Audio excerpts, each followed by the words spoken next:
Yo, what's up, everyone? How's it going? Hope your week has treated you well and your weekend does the same. As for the co host, Jim Pachi, he'll be here in a few minutes. So, in the meantime, have you all been? What you been up to? And before I say anything else, thank you for new subscribers to the channel. If you're here for the first time, appreciate it. If not, it's all good. And yeah, so let's see what people are saying. What's up, Neozoic? How's it going? Hope hope you're doing good, man. Appreciate you coming on, watching and commenting again. What's up, Spirit Paradox? Good morning, good evening, and good afternoon. Yep. So I know there's a lot of people from I don't know if I'll say a lot, but a few people from around the world, different time zones. So wherever you're at, appreciate you checking out podcasts in advance. So what you guys been up to? Been playing anything, watching anything, reading anything?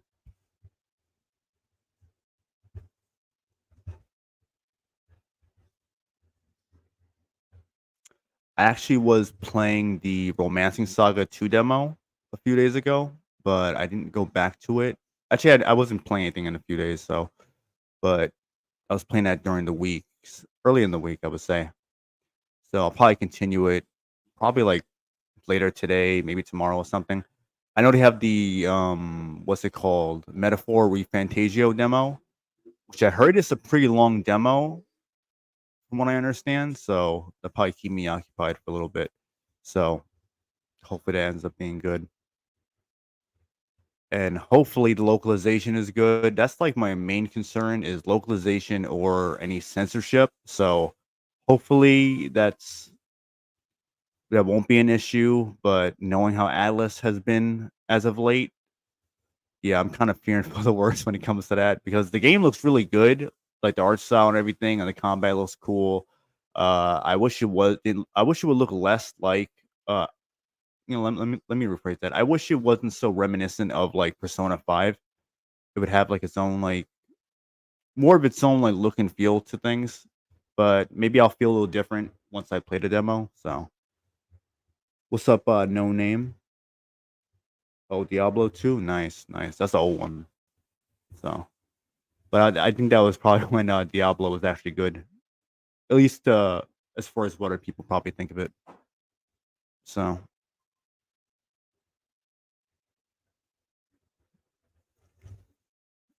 but yeah, what else trying to think what else I was playing. I was still playing GTA 3, the alleged definitive edition. So, hold on.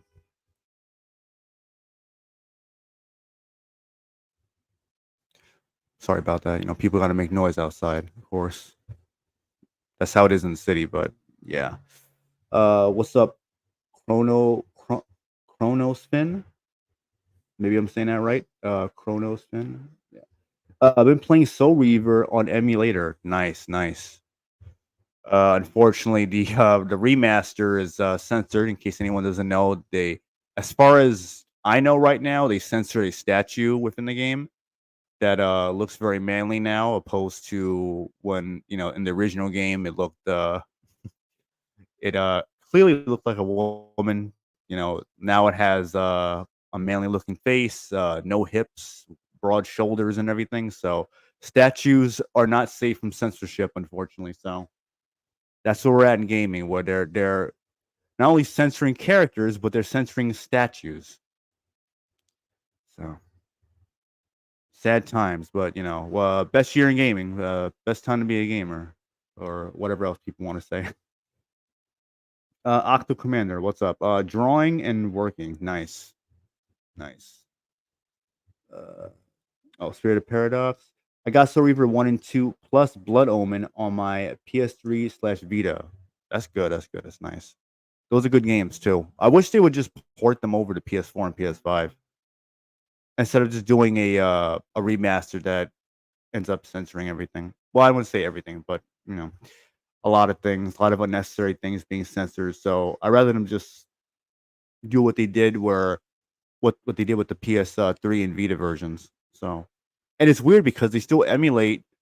They allow emulated versions of Vita games on PS5, as far as like the catalog of older games. So I don't know why they wouldn't just do that with like, say, like Soul Reaver or whatever game like that. Probably be a lot easier. And you also wouldn't have to worry about censorship. Only thing is you would have to worry if there's any like glitches going on, but I think that happens with the games that went from PS2 to PS4, that whole thing that they did for like about a year or so and then just dropped it. Those games have issues when it comes to like visual glitches and things like that on PS5. So it might be something with the emulation that's messed up on there. No name. The remaster where they changed the heroes to look more modern, but everything else is accurate. So take what you can, which can get. Yeah, I guess I don't know. I think it ultimately depends on the person. Like if it's not a big deal to them, if they like can look past it, to each their own. But for me personally, I just like I'm just getting tired of like the unnecessary censorship. It's like no matter what it is, like it's just if you got to remaster the game, you got to port the game, remaster and port it over as it originally was intended. Don't go in and make unnecessary changes just to appease people on social media that aren't going to even buy and play the games anyway, or the people who are, because there are some people that will buy and play those games, but they'll of course always, move the goalposts, do mental gymnastics to defend these blatant unnecessary changes. Someone, hold on, catch up real quick. Let me catch up. Damn, fucking chat moving. Hold on. The Prime. How's everyone? What's up, Prime? Doing pretty good. Doing pretty good. Hope you're doing well. Let's see where we're at. No name. They did that in Diablo 2 Resurrected. It changed the statues so they were less promiscuous. Not sure why. Damn. So yeah, other companies are doing it. They have been doing it. So I don't know what the fuck they. It's you know what it is. It's that it makes no sense. Like if it was fine in the original, why change it now? Like these developers act like they were like 15-year-olds or in their early 20s in these high positions in these companies making these decisions back in the day, and now they're so much older and mature, and they have families and those sort of bullshit excuses when we know it's a fucking lie. They made these games when they were like middle age. Most of them already had families of their own, and all it comes down to is that they're trying to play ball with what's being pushed within society and also within entertainment, and that's to pussify everything, to neuter everything, and to be politically correct. That's why they're making these changes. Because before, no one had a problem with it, but now, because it's current day, they have to inject their ideologies in there so that way that they can appease a certain audience, the modern audience, and also ESG investors and anyone involved with DEI, such as consulting firms and stuff like that. What's up, Melina Chan? How's it going? Oh, here he goes. Jim Pachi is here.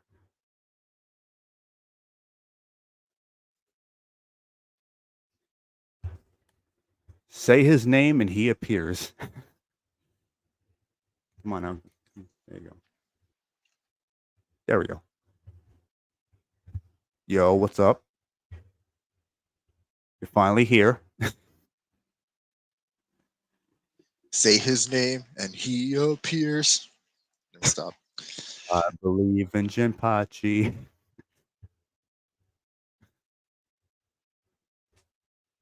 Wouldn't say it Yo, wouldn't what's up? What's up, wouldn't everyone? What's up, Melina Chan? Neozoic, I believe, is here. The Prime Venom Snack. What's up, bro? King Turk. The King Turk man himself is here. No name. What's The go- what's up? the What's up, King Turk? What's up, Venom Snack? How's it going, guys? no name. The goats of the last stream. I mean, everyone who comments in the stream is a goat, but Well, the Prime, except Octo the cocksuckers Commander. that come on occasionally. Well, yeah, we don't count them. They're bitches. They're subhuman. We don't count Yeah. them. Yeah. Anyway, Yeah. Spirit of Paradox. Yeah, everybody. The whole crew's here. I don't think I've ever seen Chronos Finn. So cool that he's here. Maybe that might be a new person. So yeah, Maybe. man. I mean, anyone is welcome, so it's appreciated. No name wrote, well, Dead Rising got it really bad in my opinion. Oh yeah, that really bad. People want to deny it, of course, So we already knew, like, so. I mean, they said it themselves though. They got to bring it for a modern audience. So, and then leading up to the release, all the information, screenshots, and videos came out. People still wanted to play dumb, of course, because they have to for their favorite brand. They're masters. Yeah. They're masters at Capcom. I'll be getting into that a bit later too, in detail about other games as well, like Ghost of Yote. But yeah, Ghost of Yogurt. Of yogurt, yeah. Ghost of your gay. You're gay.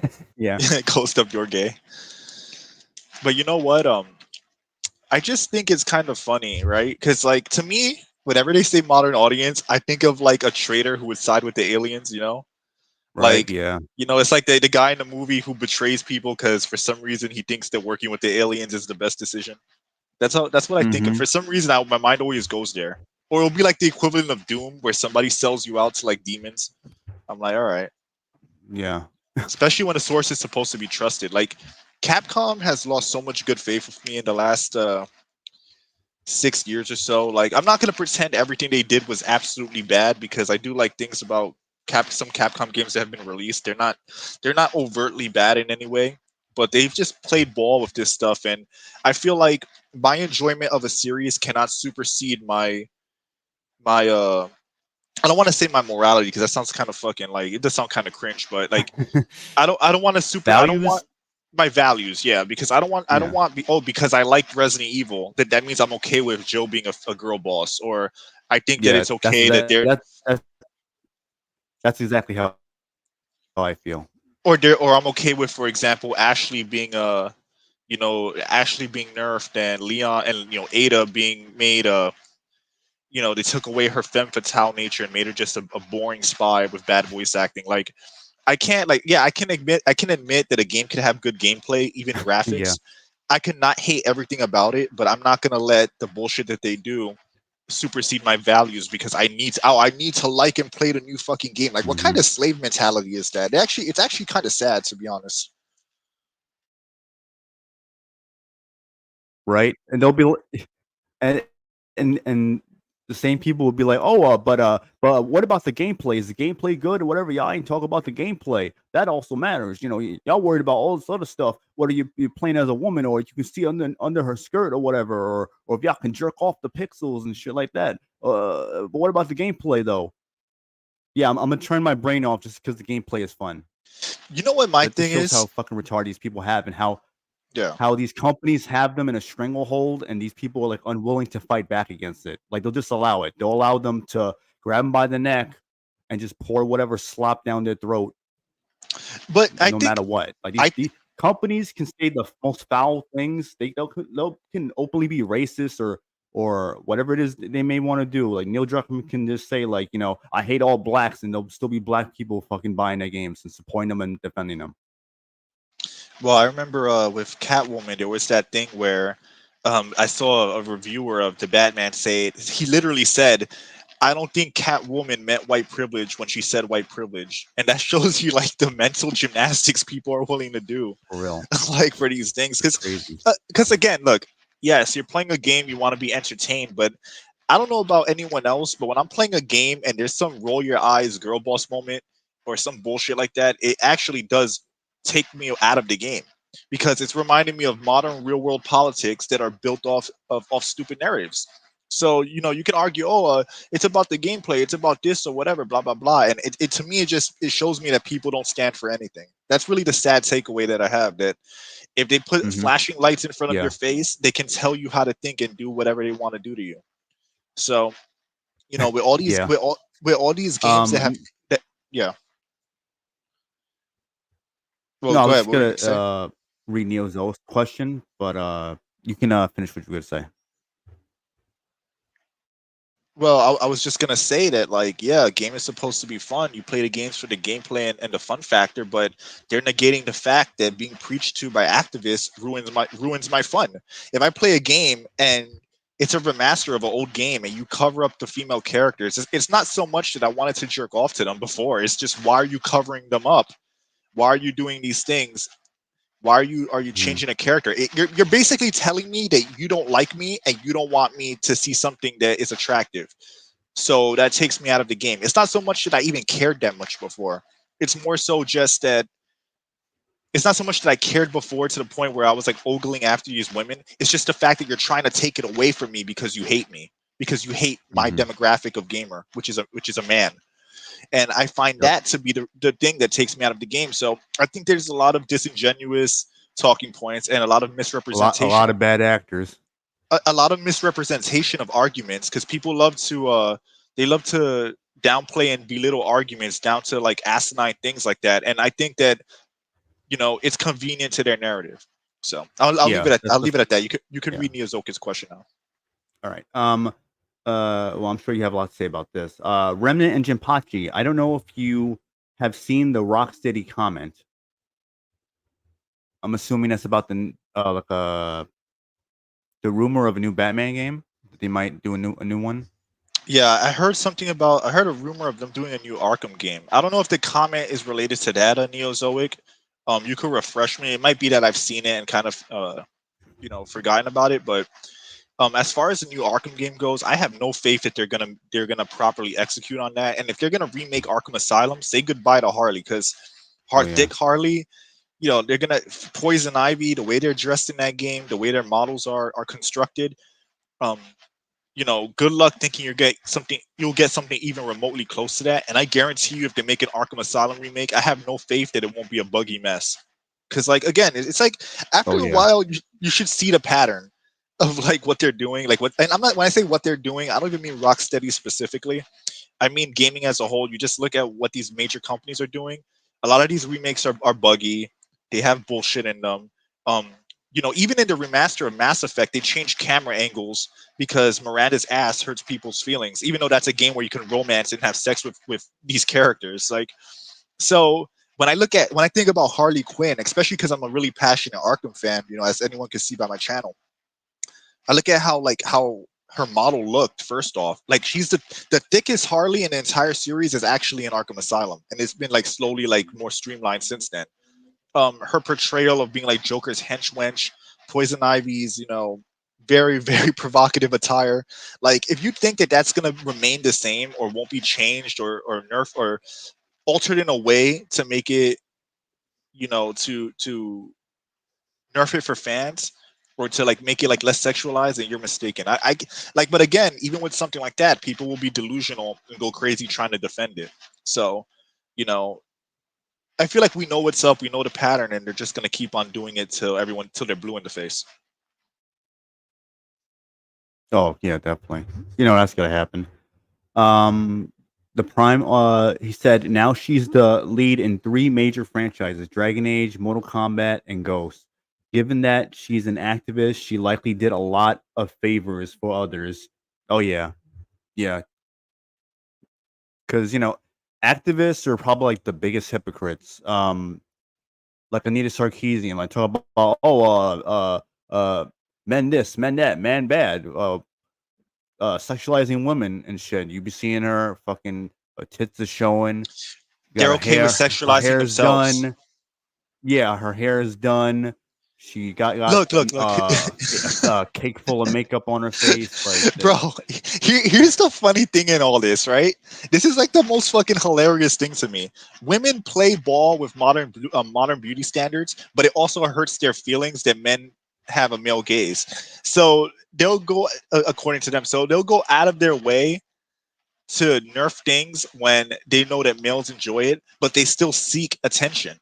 So they still feel validation from being perceived as sexy or beautiful. So they'll go out of their way to sexualize themselves. They just don't like when you do it as a man or when you like it.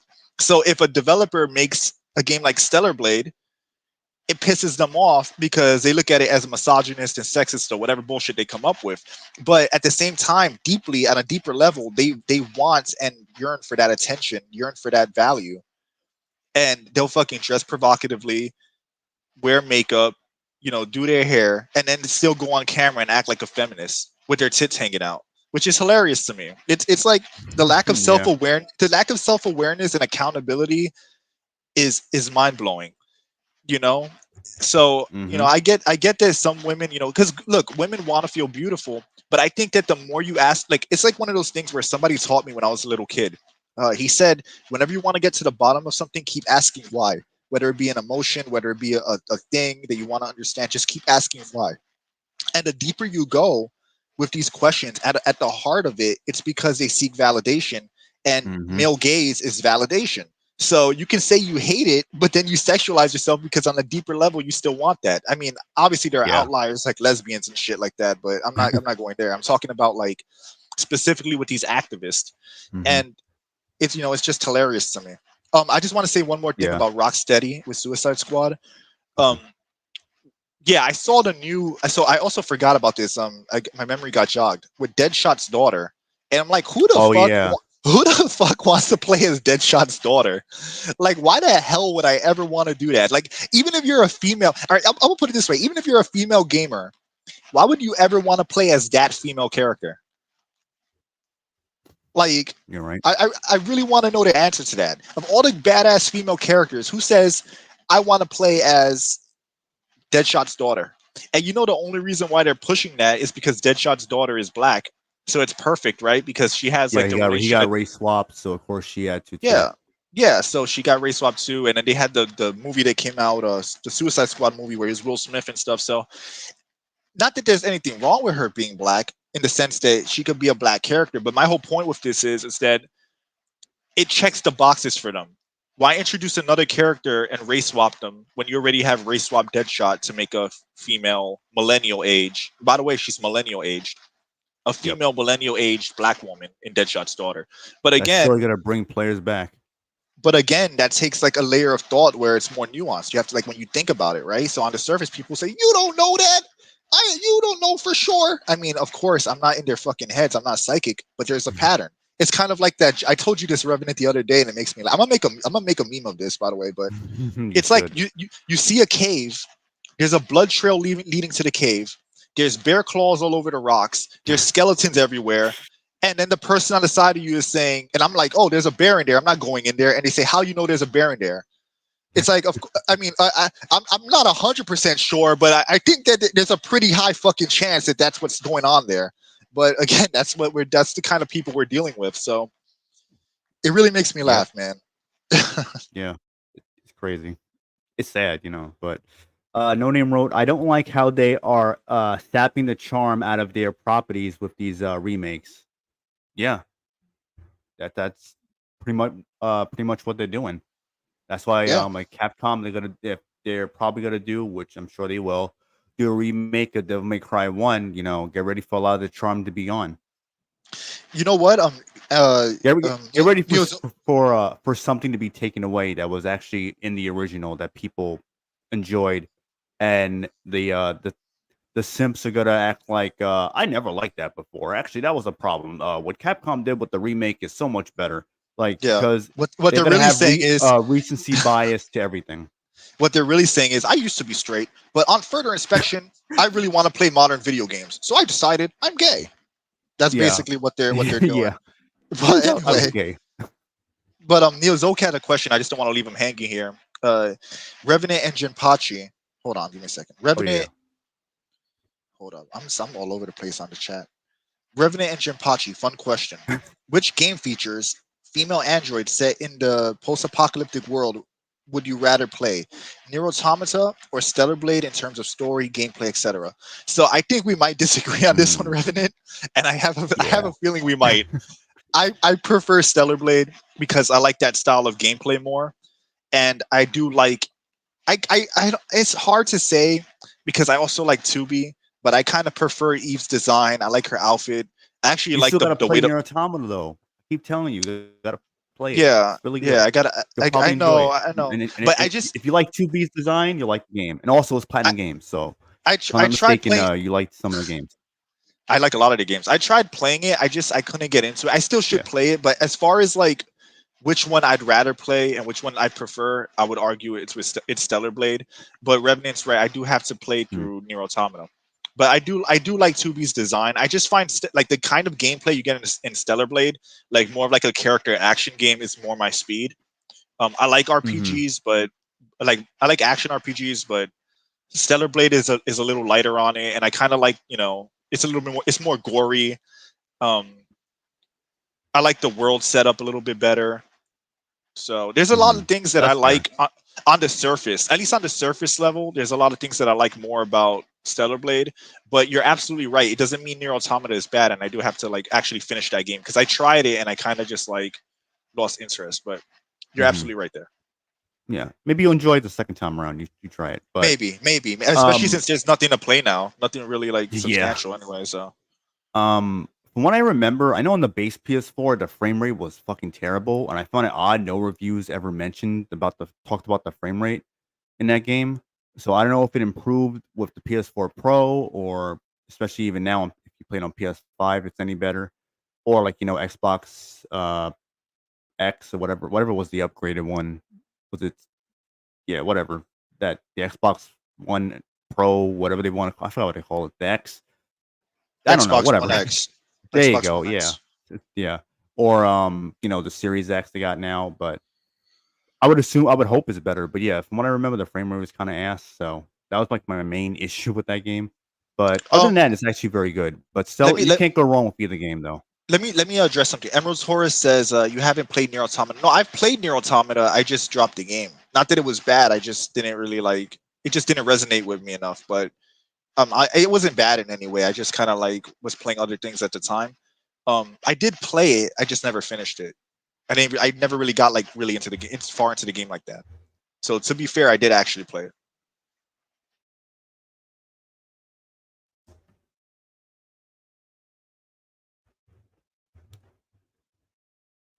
Might be a delay on my part. I think there is a delay, or it could be that you just don't hear me Yeah. for some reason. Yeah. It was having some weird connection issues. So, but what were you saying? No, I was just saying that. No, Emerald Torres said, it's surprising you never played Nier Automata. I was just saying that I did play it. I just never got like really far into it or beat it, but I did actually physically play it myself. And I just was Mhm. saying that the game isn't. I was just saying the game isn't bad, but I just was playing other things at the time, and I just lost interest. But I'm actually thinking about going back to it because I like 2B's design a lot, and I A2 is good also too. A2 as well, and I also think that with the way current gaming is going, I've actually been playing a lot of backlog games. So actually, Mhm. it's likely that I will go back and finish that. Also, 9S is a good character too. He Yeah, he doesn't get enough love, but I understand why. he's not a Oh, he's gladly. Let overshadowed. me just catch up some comments before we. He's eclipsed. He's eclipsed by the thighs of two of 2A and 2B. Was it 2A or no? What is it? 2B and what's the other one? 9A. I don't remember. Whatever. He's getting eclipsed by that thick old shadow.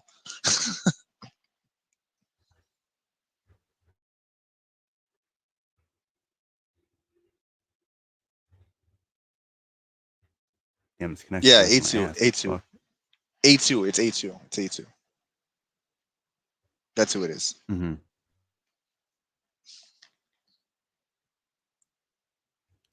So let me catch up to some comments real quick before we get into the topics. Until next week when they reset the timer. And so long as it's something they enjoy or that they tell themselves to enjoy. Yep, absolutely. That's usually what it is all the time. And a lot of times they actually agree with the propaganda that's in the game. They just don't want to admit it because they spend a lot of time like defending it hard, like going after anyone who's talking out against what's blatantly going on. And then, but at the same time, they can't just say like, you know what, the reason why the real reason why I'm doing this is because I'm a leftist myself and I agree with the propaganda that's being put into games. Yeah. You So have those types, and you have the other types that are. You they're have those types. just gonna consume it no matter what. Well, They're kind of like well, yeah, oblivious to what's going on. yeah, but it's because they're like addicted, right? Because like, you know, Yeah, consumer like pigs. yeah, like it's an addiction. I mean, like again, it's not necessarily like super bad depending on how far you go with like considering it as an addiction, but like a lot of people they can't just not play the new thing. It's like they have the fear of missing out. And if they don't have fear of missing out, they also have like this thing in their mind where gaming is like a drug to them. It's their escape. You know, they instead of smoking weed, they play video games. Mm-hmm. Instead of drinking, they're playing video games. Instead of True. whatever X thing, they're replacing it with that. I'm not saying that gaming is bad. Yep. I'm not saying gaming's bad, guys, by the way. I'm just saying that for a lot of people, it is like an addiction, and they're not going to drop their addiction because of, they're not going to sacrifice their dopamine, because of, they're not going to let values get in the way of their dopamine, I guess would be the right way to word it. Mm-hmm. Yeah. What's up, Apollo Patriot? Dragon Age is going to end up like Concord. Oh yeah. Yeah, no faith in that. The Prime. Only safe horny is allowed when it comes to fan service and modern gaming. That's true.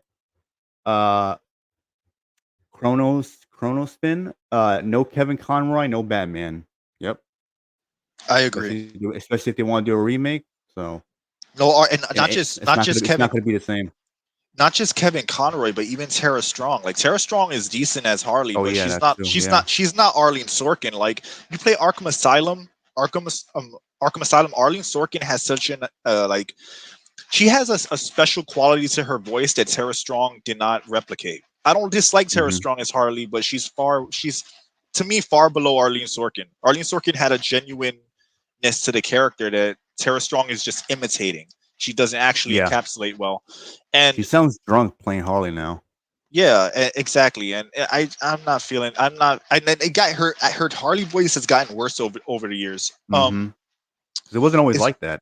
no, it's So. just in aside because you know what it was in Arkham City. She was more pressured to follow Arkham because she was the first Harley outside of Arlene Sorkin, I believe.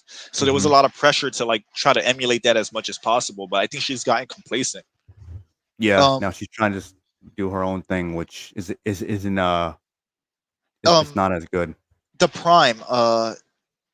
Yeah, so the anime I seen some. I believe I seen some scenes on YouTube, or maybe I was it YouTube. I know maybe it was a trailer, but I like the art. I like how it looks. Like the animation and art design is really good. So I might actually check that out too. That's a good recommendation. Again, by the way, I'm not against Nier Automata. I just have to like go back and like really like sit through it and play it. And especially now where I have like what else am I gonna play? Ghost of Yoge. So Roll Royce, the fun Sweet Baby Inc. Yep, that's what we should be defunding.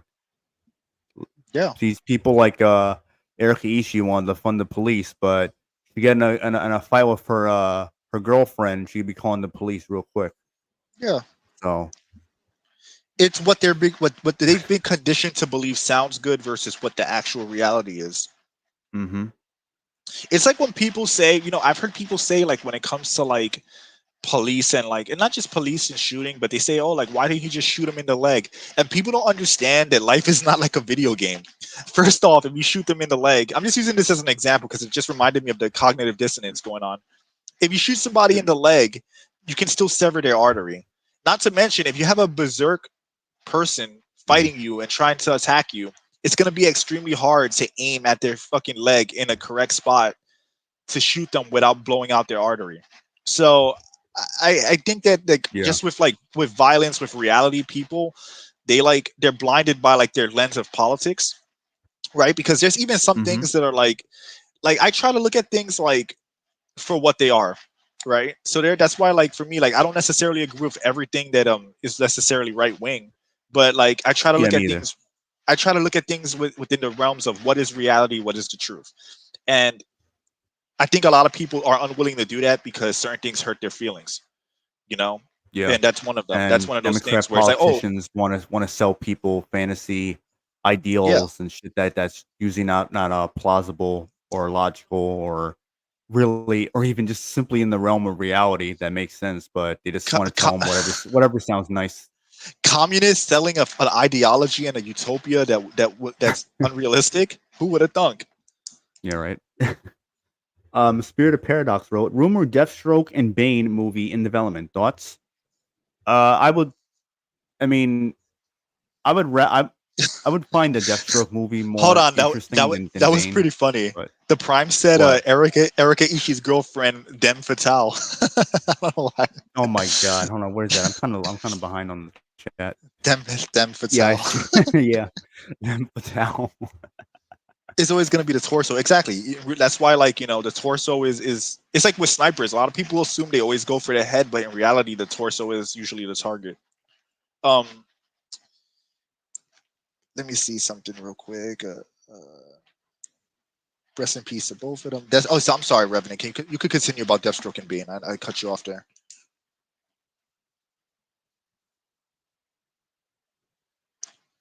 You were giving your feelings about it. Yeah. Oh yeah. With Deathstroke, I would rather see a Deathstroke movie, like live action movie, than say Bane. Not that Bane isn't interesting. I just think it would probably be more interesting with Deathstroke because he's not featured like that compared to Bane. So yeah, I just think it will be more interesting and be good to kind of give that character like a proper like movie. Of course, no like modern day bullcrap in it. Kind of like do like what Marvel somehow was able to do with what was it, Deadpool and Wolverine. I heard that was actually free of any nonsense going on. So if they can do that with Deathstroke or even Bane, that would be great. But in this current day, in this climax, then no, I don't think so. Well, I would also prefer a Deathstroke movie too. Like only because I feel like I don't want Bane without Batman. If you're gonna do, it's like Venom without Spider-Man, like that. Those movies, like they're kind of like hard in a way. They're like soulless because the core of it, Spider-Man's a big part of that character, and when you remove him, it like changes it drastically. Yeah. Some real quick, what's up, Coda? Appreciate it. There's a funny thing with Bane and Venom, because Bane and Venom were created around a similar time to be like nemesis characters to Batman and Spider-Man respectively, and they were both played by Tom Hardy in films, which I think is like a real funny coincidence. It's really cool coincidence. But Deathstroke, as far as Deathstroke goes, I would like them to do a Deathstroke movie where they just focus on Deathstroke. They don't try to do like they don't try to hint at so many other characters where it's like, oh look, Deathstroke's part of DC universe or whatever. Like, yeah, we get it. They always got a tiny universe or a sequel bait throughout the entire movie. Yeah, what I want them to do is just to do like a John Wick style movie. I'm not saying as realistic. They can heighten the reality and have Deathstroke doing some crazy shit, but like basically like, a real like macho assassin, John Wick former boogeyman fighting off like this crazy force, or you could put him going after a contract in another country and he's fighting like some militant force or something. Like, I feel like you could make a great Deathstroke movie and respect the character, because he's way too associated with Batman now, and people forget that Deathstroke's not really like a Batman villain. He's a DC villain, but he's also been like an anti-hero. There's so many directions you can go with that, and I think that it would be a disservice to tie it to like a character like Batman so early on. Maybe later on, because what they should be doing, in my opinion, is you make a badass movie with Deathstroke, and then it's just a good movie. And then later on, if you do another movie, you can say, hey, Deathstroke exists in this universe as well. You don't have to like make it so obvious and have like fucking red neon light signs pointing to the fact that, oh, he's gonna team up with he's gonna fight Teen Titans in the next movie. He's gonna fight the Justice League. Like, just focus on a good movie with him, because he's a badass character. He could have crazy martial arts choreography. Hell, even though Scott Adkins is not as big as Deathstroke, Deathstroke's 6'5", he's a big guy. You could have Scott Adkins portray him, because he never got to portray Batman. And Deathstroke is, he has a gray hair, he looks a little older. I think Scott Adkins would be a great actor. And, people negate his acting chops. They always look at the martial arts, but he's really not a bad actor. So maybe that's a chance for him to do. For him to, he's be actually the star. Pretty underrated. And when you look at how much people loved Arrow Deathstroke, which I didn't like that much, to be honest. Hold on, let me just wrap up here. Even though people Okay. like the Deathstroke from Arrow, even though he wasn't like really, I don't really like him like that, but he wasn't 6'5". He was a smaller guy, so who knows? I don't know. That's just my 2 cents on it. Yeah, no, I agree. Let me catch up to a few comments and then we can get into the topics. And I can, of course, send the links out and all that good stuff. Emerald Taurus wrote, I subscribe to no party whatsoever. I have my own thoughts that don't align with either parties. And I think that's perfectly fine. Like, I think we can all get along regardless of like where we align politically, as long as neither side is like acting like radical activist weirdos and like being completely intolerant to like basic disagreements or different views on things. And also we can understand where we're coming from as long as we're willing to listen to what's being said. Now, of course, it's a different story if you're just saying some batshit crazy, unhinged rhetoric, then that's a different story where it's like, all right, I don't want to associate with this nut job. It doesn't always have to be like every side has to butt heads no matter what, you know. So, because again, like there's people who on the left and the right can find things to agree on, or people who are like apolitical, they can uh find things to agree with either side or whatever. Because there's even instances where people who are like, who you can say like, yeah, I'm on the left, but I don't like the censorship. I don't like when they're changing these characters, these female characters' faces to look manly. And then you got the other people in the comments like, oh, you must be a right winger. Then someone's saying like, no, I'm actually not on the right. I just see what's happening. I don't like it. Well, And those it's people get cannibalism. attacked for mm-hmm. Yes, that's what it is. Like people who don't take a side politically, or maybe they lean towards the left, and then like they're saying the same shit we're saying, but their you know political views align somewhere else, but they simply notice what we're pointing out as well, because Well, you don't have to have a political view to notice like what's going on, or you know, even to take issue with what's going on.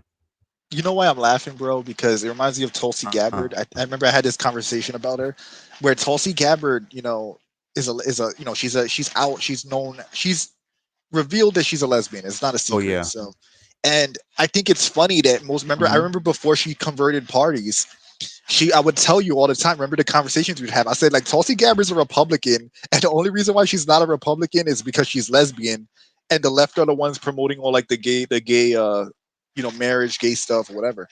So I think it's kind of Yeah. funny that like she ended up becoming a Republican, because it's like that. It's like what we're talking about now, where like you'll have a person that generally agrees one way, but they'll have one thing about them that makes it that they feel like they have to lean the other way. You know what I'm saying? Yeah. Like in her case, she's a lesbian, so she feels like she has to be on the quote unquote side that promotes like gay rights, even though they are gay Republicans, like herself now. But Yeah. but it's just funny to me. It's just interesting to me That's how also another thing. A lot of leftists like to deny and act like it doesn't exist, or they'll say, "Oh, you're brainwashed" or whatever. They don't care about you. I'm like, okay, keep telling yourself that. yeah, the left telling us- doesn't care about them either. Yeah, yeah, right. But the point is that just because you align one way doesn't necessarily mean that you have all the beliefs on that system. It could be that you're just associated with that system because there might be a core belief there that you feel a little bit more strongly about. And that was the nuance of politics back in the day, where now it's just an extreme end of things one way or the other. You're either they consider you a far right racist Nazi or whatever, or you're a far left lunatic trans.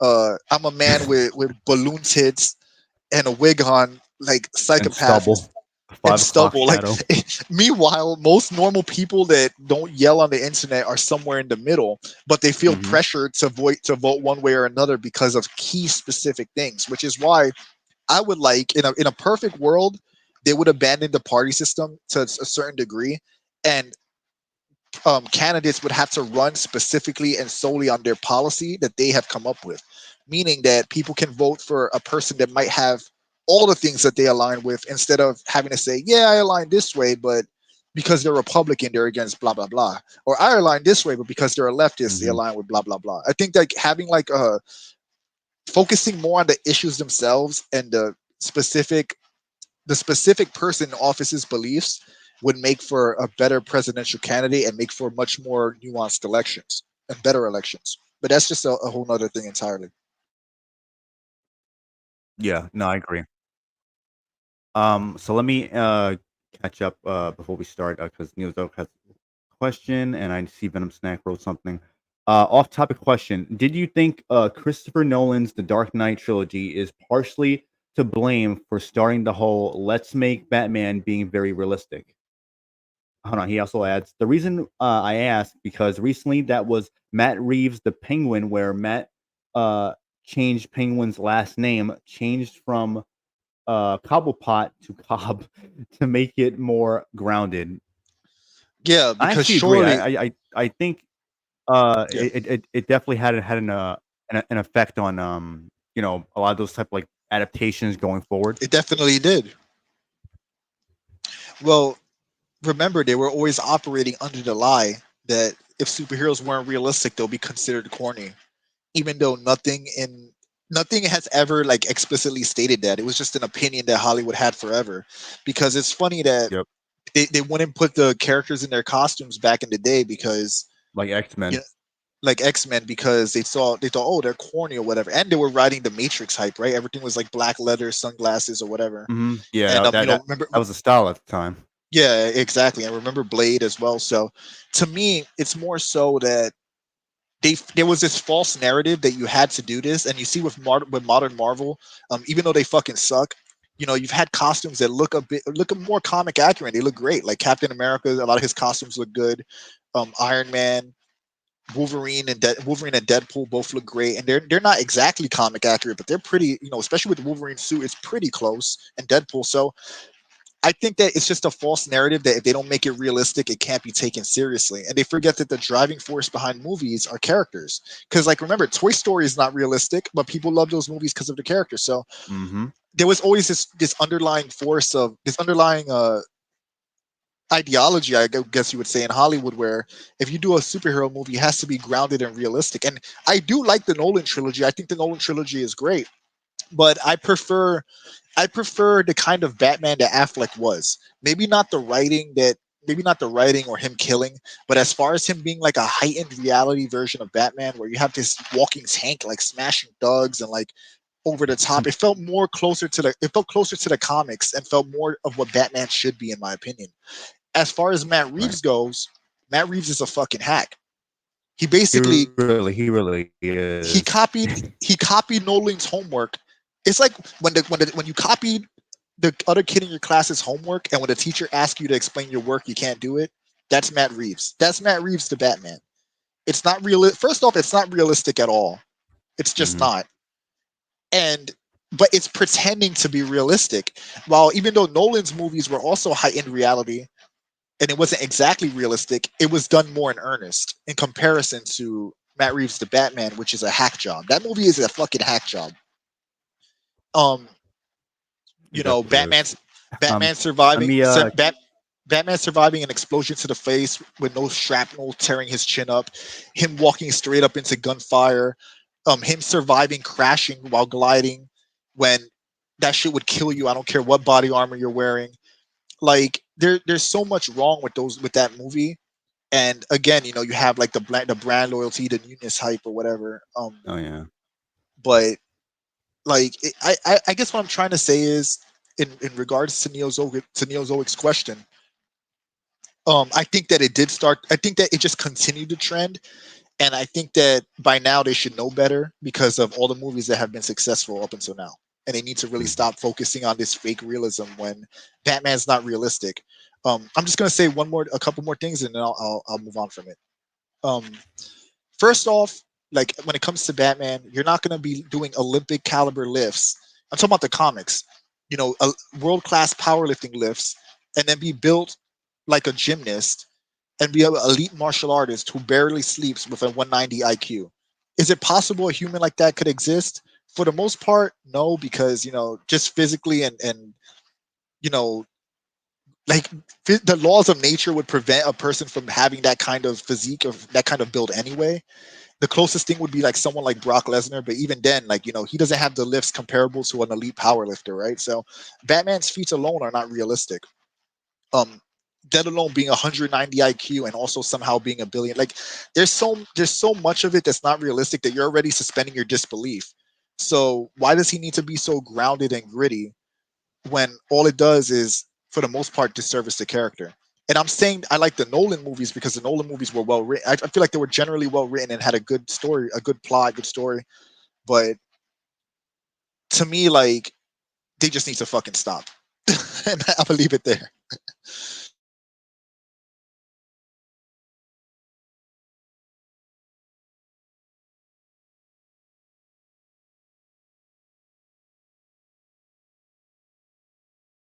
Revenant, you there? You went silent on me. I don't know if it's a delay. As far as the chat, I'll read some of the chat while we wait. The Dark Knight trilogy was amazing, but the Batman was a right met to me. I'm gonna be honest, the Prime, I didn't like. I mean, obviously you heard my rant. I didn't like it. I just didn't like it, and I really did not like that white privilege line. I feel like that was some forced ass woke shit that was unnecessary. Um, Still hate the fact that Sisu didn't get the Film of the Year award in our version of Oscars. So Chronos Finn, you're Finnish, okay, that makes sense. Chronos Finn. I never seen Sisu, but you said it's like John Wick, so that's pretty cool. I gotta check that out.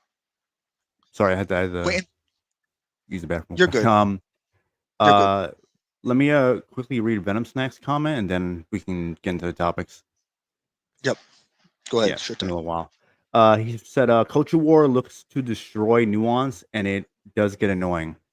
Yeah, no, it really does. But you know, you got to keep at it and say what needs to be said. Venom Snack is based. He said there haven't been any good superhero movies since the Snyder Cut. I like the Snyder Cut a lot, and I think people who don't like the Snyder Cut could kiss my ass. But anyway, I mean, with all due respect, that Snyder Cut was really good. It was long, yes, it was long, but Snyder Cut was decent. You know, the original Justice League was dog shit, though. I'll admit that, but you know, and I went to see that with some. I went to see that in Yeah. theaters with this girl. Yeah. But anyway, yeah. Yeah, so we're gonna get into topics. We're gonna first start off with Ghost of Yote.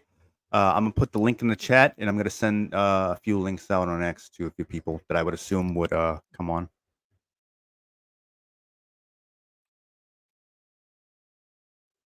Also, given the limited time that we have because of the monthly allotment of streaming hours or whatever, StreamYard.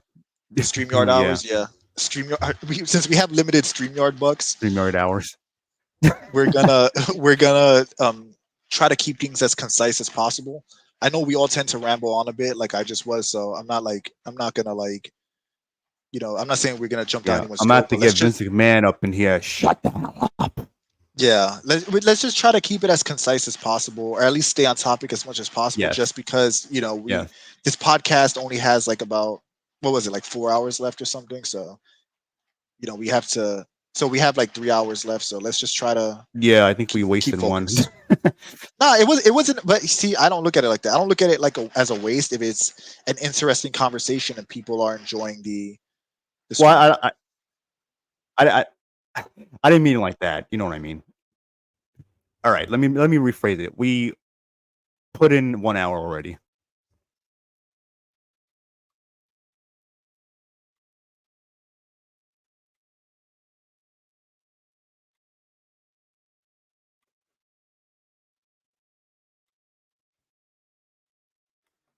Am I muted, or is there just a delay, or you're just? I'm not saying anything. Talking. I'm not saying anything. I wasn't saying anything. Magnificent said Darkseid got bitched out in the Snyder Cut. I don't think he got bitched out. He just didn't do much. Like he just didn't do anything. Like they had a scene of him, like he was orchestrating things, but he didn't do anything. It's not like he got defeated or washed up or anything. And it kind of makes sense that it took the fucking gods of Earth to banish him in the beginning. So I don't really think he got bitched out, but he definitely. And if you mean he got bitched out and that he didn't get enough screen time, I agree. I agree that he didn't get enough screen time, and it's a damn shame. Spirit of Paradox says, "Can we get a clean and traditional Joker?" I would like that very much, Spirit, and I would greatly enjoy that. Jack Nicholson being the closest to that is kind of a damn shame. What else is there here? Again, the Magnificent. I don't know if I would say he got bitched out because it took gods to banish him, and they didn't kill him. And it was a young Darkseid.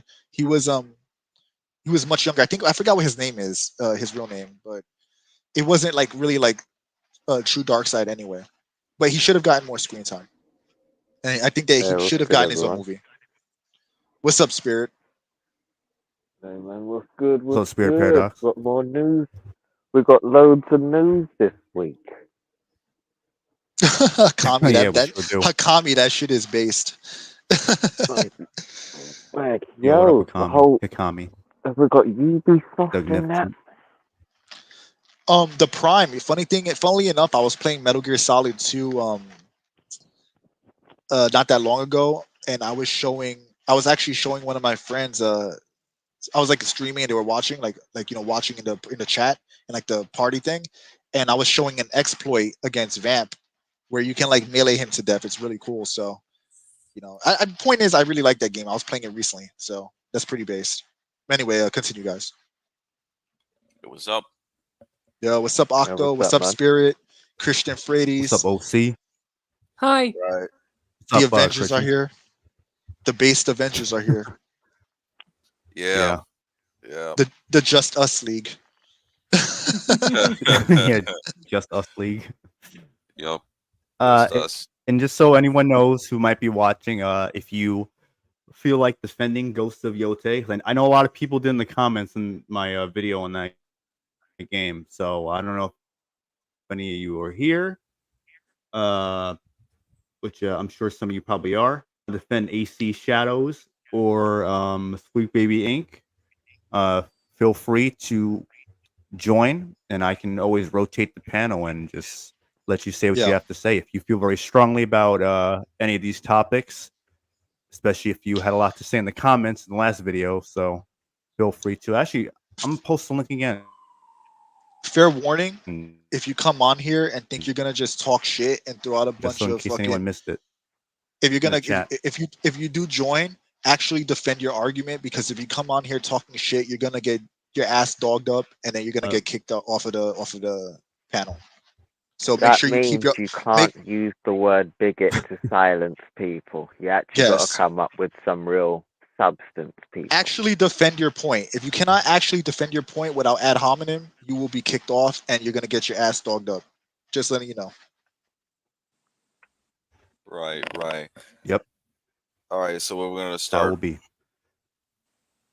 We're gonna start with Ghost of Yote. They had the announced trailer, and I'm assuming a lot of you guys already know about the person who is the face model / voice actress for the game, and what her little history that you can easily find on her X account. That's if you're not blocked by her, since she have went on a preemptive blocking spree, I should say. And in case anyone doesn't know, yeah, she is a far left radical activist. Go figure. On X, I called her out for being so soft. Yeah, that's what she is. She's soft. She's blocking people that she clearly knows like where they align with what's going on within gaming, and which is weird because she's assuming people are going to like tag her or always have her name in their posts, when they're probably just gonna say like, all right, this person is fucking insane. Clearly, they got problems. They hate people. She hates cops. She hates white people, white men. Abolish the police, she said, or something like that. Yep, she got that. She's talking about people educating themselves for Juneteenth, whatever the fuck. Made up shit that no one should celebrate, by the way. Yeah, she doesn't like Republicans or conservatives. She was saying something like, "Oh, if I'm in the booth for a Dragon Age Veilguard, if I see you saying something racist, whatever, I'm gonna kick your ass out," or some shit like that. Those who bark the loudest have the weakest fight. No Sucker Punch was fully aware of what this person was about. She had posted. Apparently, she has done other roles within like like TV shows and maybe like shows on YouTube. I don't know, because I don't know what's exactly going on with modern television with everything. So I mean, the things she's been involved with have been like queer, gay, LGBT shit. So that seems she's like a weirdo. all she knows how to do is to be in some LGBT Cult, but like cult cults. mafia, alphabet Yeah. mafia. But here's the thing, Yeah, though. that's what it is. I want to mention about her, because those who talk the loudest, like this woman is screaming at the top of her lung how she's gonna kick everyone's ass, how like you said, kick your ass if you say something that she deems as being How a bigot. manly. She's trying to act masculine, shave side of the head, whatever. But then at the same time, she blocks people because she can't handle people rightfully calling her out. She's not wrong. I think she's not wrong in the sense that they were gonna they were gonna tag her and talk shit about her, rightfully so, considering what the way she acts. But she's not wrong in that she was gonna get her ass chewed up. But if she was as tough as she said she was, she would have accountability. I'm just and understand it. That's part of saying it. that Then, not everyone was going to, and she's like Yeah. assuming that every person. Well, people that were actually defending her, she also blocked. So I agree with you. I'm just saying that like it shows you that all that tough talk means nothing because she's afraid of the criticism she's going to receive, to the point of preemptively blocking people as often as she does. You get what I mean? So like, and some the Prime made a good point. He said Ghost of Tsushima, the acronym was GOT, right? GOAT's GOT. And then the Ghost of Yote is Goy, GOY, which I think is fucking hilarious. Right. Man. And the thing is, okay, so let me see if I get this right. The company knows who Boy. this lady is, right? They know who she is. They know her history and whatever, right? Why would they keep hiring people like this that will be toxic for the game?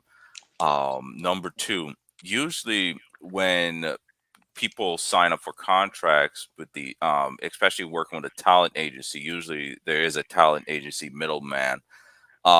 They would tell the actor or actress pretty much to shut up, and she's not shutting up. So she goes around, she talks all this mess about, oh, I'm gonna fight races or whatever. Like, go ahead, people. It's almost like she's inviting people to do so, and have her try and do something. And actually, has she ever had any kind of, any kind of reference to her being able to, start throwing hands? Also she's talking all this mess. Has anybody gotten their ass whooped? Has anybody said, that broad showed me the way with her fist? Like, Women need to just stop doing that, period. Just stop. Just So stop, women. basically, all that's gonna do is women like to do that, like to bait men into hitting them because they think they're not actually gonna do it until that one guy goes up and hits her, and then she's gonna act like a victim, like, oh, I didn't do anything. But it's Listen, like, no, madam, you go Spirit. to the That's man when she into turns to a woman beating you again. up, and then you want to start crying. And then you want to start crying. Spirit. I've trained with women that know how to fight, that are like good at fighting. And the difference between a man and woman that knows how to fight is still huge. There's still a huge disparity between even a trained woman and a man. And then you look at all these videos of street fights where these women slap these dudes, throw shit at them. And a lot of times, even when they don't punch them, they just kind of throw them on the ground and they start crying. So women, please just stop trying to fight men. Just stop. Just stop. Yeah, it's not like the movies, It's not a movie. You're not Atomic Blonde. You're not Prey. I know you. You're not Prey. I know you're trying to look like a man and act like a man, but you're not the girl.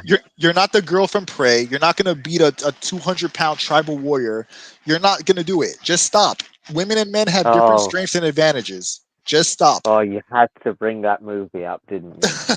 I did, because that movie is fucking ridiculous. Like, again, I get that, it's good that women are strong and they feel the need to. It's good that women feel strongly in something and want to defend it, right? Because there are a lot of women that aren't lunatics that want to defend what's right. But even those women do not fist fight these crazy leftist men either. It's not good. It's not going to work in your favor. The only time that I'll accept it is when it's in high fiction. Like you have a movie, all right, it's a fucking highly fictional movie. This character's a super soldier. You have Eve. You have like what's that movie? Alita Battle Angel. You have shit like that. Lucy. Mm-hmm. Yeah, like if it's some high Wonder Woman, if you have like some super powered character, even with DC, even with Harley Quinn, I can accept it to a degree. But like when you're trying to sell me realism, just stop, Hollywood. Just stop. No one's buying this shit when it comes to realism. Just stop. They're not going to wear bikini armors because it's not realistic, even though bikini armor is ironically a statement of censorship, because real tribal women would most likely wear loincloths. Aside from that, they say that the bikini armor is unrealistic, but at the same time they believe that a woman that's supposed to be able to just throw any haymaker is supposed to instantly knock out multiple men. When you throw in a haymaker at somebody, most likely they're going to be surprised. They're going to slightly lose their balance. But in terms of a solid knockout, you'll probably have to wear something like a brass knuckle or use some kind of hard object, because the human bones, right? Of course, you have to use specific the two main knuckles. You have to have the proper footwork, all kinds of mechanical aspects of throwing a punch. But of course, they're saying this is supposed to be realistic, and it's just absolutely astounded how this broad, like I said, just thinks that she can just take on anybody, and she has to be ready to deliver when there's gonna be somebody that want to test her metal. Yeah. So Mm-hmm. not me. Just letting you know, I'm not let me. advocating this. I want to make 2 points real quick Sure. that I noticed. Oh yeah, I know. People will say like, "Oh, separate the art from the artist," right?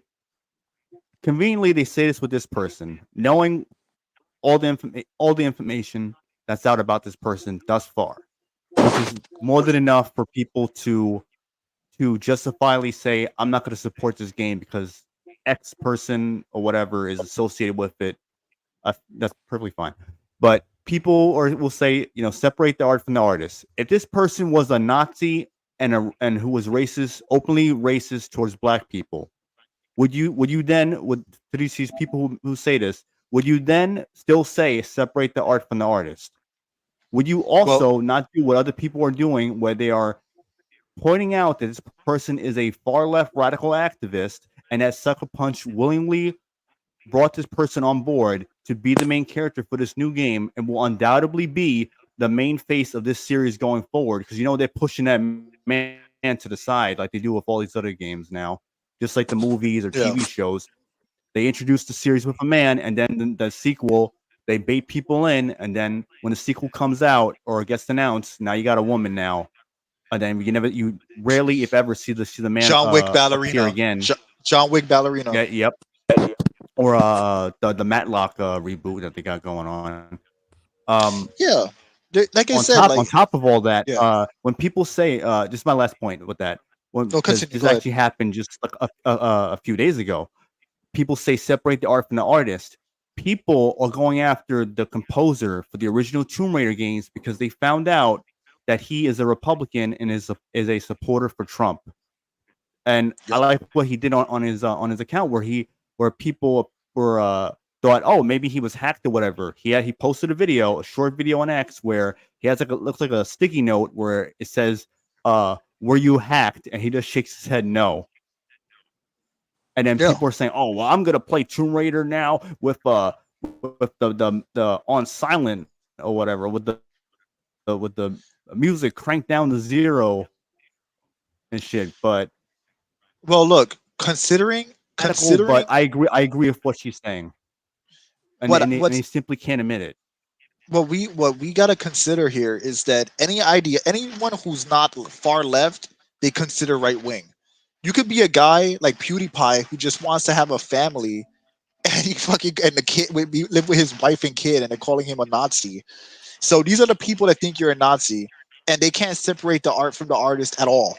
Because anytime that you find out these people are Republicans, they instantly go into activist mode, bash them, try to cancel them. So they don't practice what they preach. Even the people, so the people, I'm not saying they're all leftists saying that, but even the people saying don't that these people are they're gonna don't separate the art from the artist. They don't realize that leftists are not going to separate the art from the artist. So why are you going to fund them and what they're doing when they're laughing and using your money to preach more activism to you? Especially Hey, when Paji, can I cut you off real quick? Just real sure quick. thing.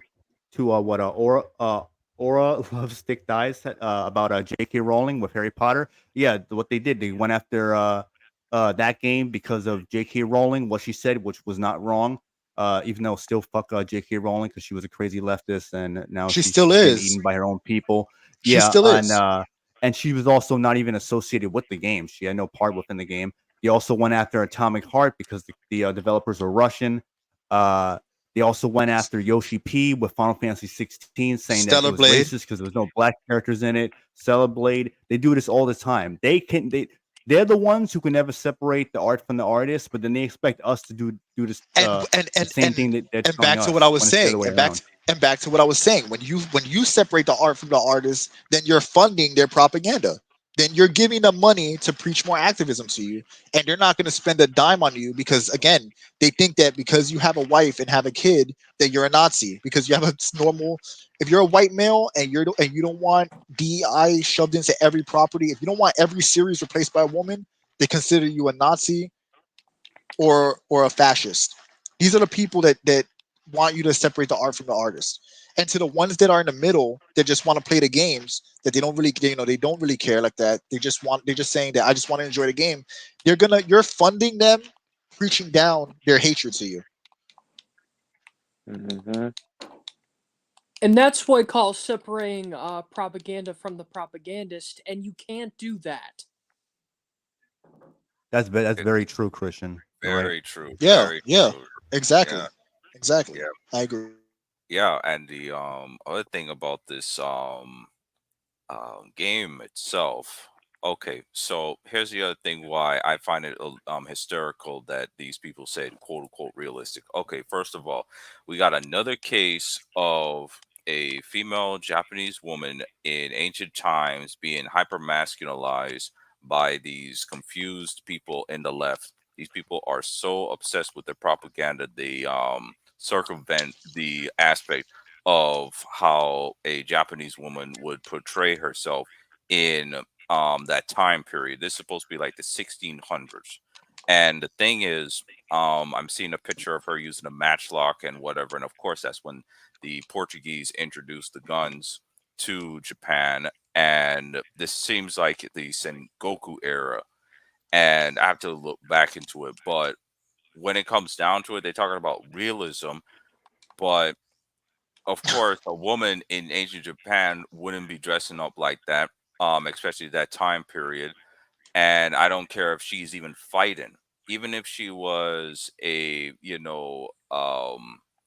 like the warrior class, Yeah. samurai, woman. She wouldn't, or daughter, she wouldn't even be dressing like that. Onamusha, isn't it Onamusha or something like that? Right, Onamusha. right. Yeah. And exactly. And the other thing is that straw hat is so retarded because here's the thing about it. It is filled with so many little openings. Those things, when they wear those things, those straw hats, it's supposed to completely seal off any kind of sunlight.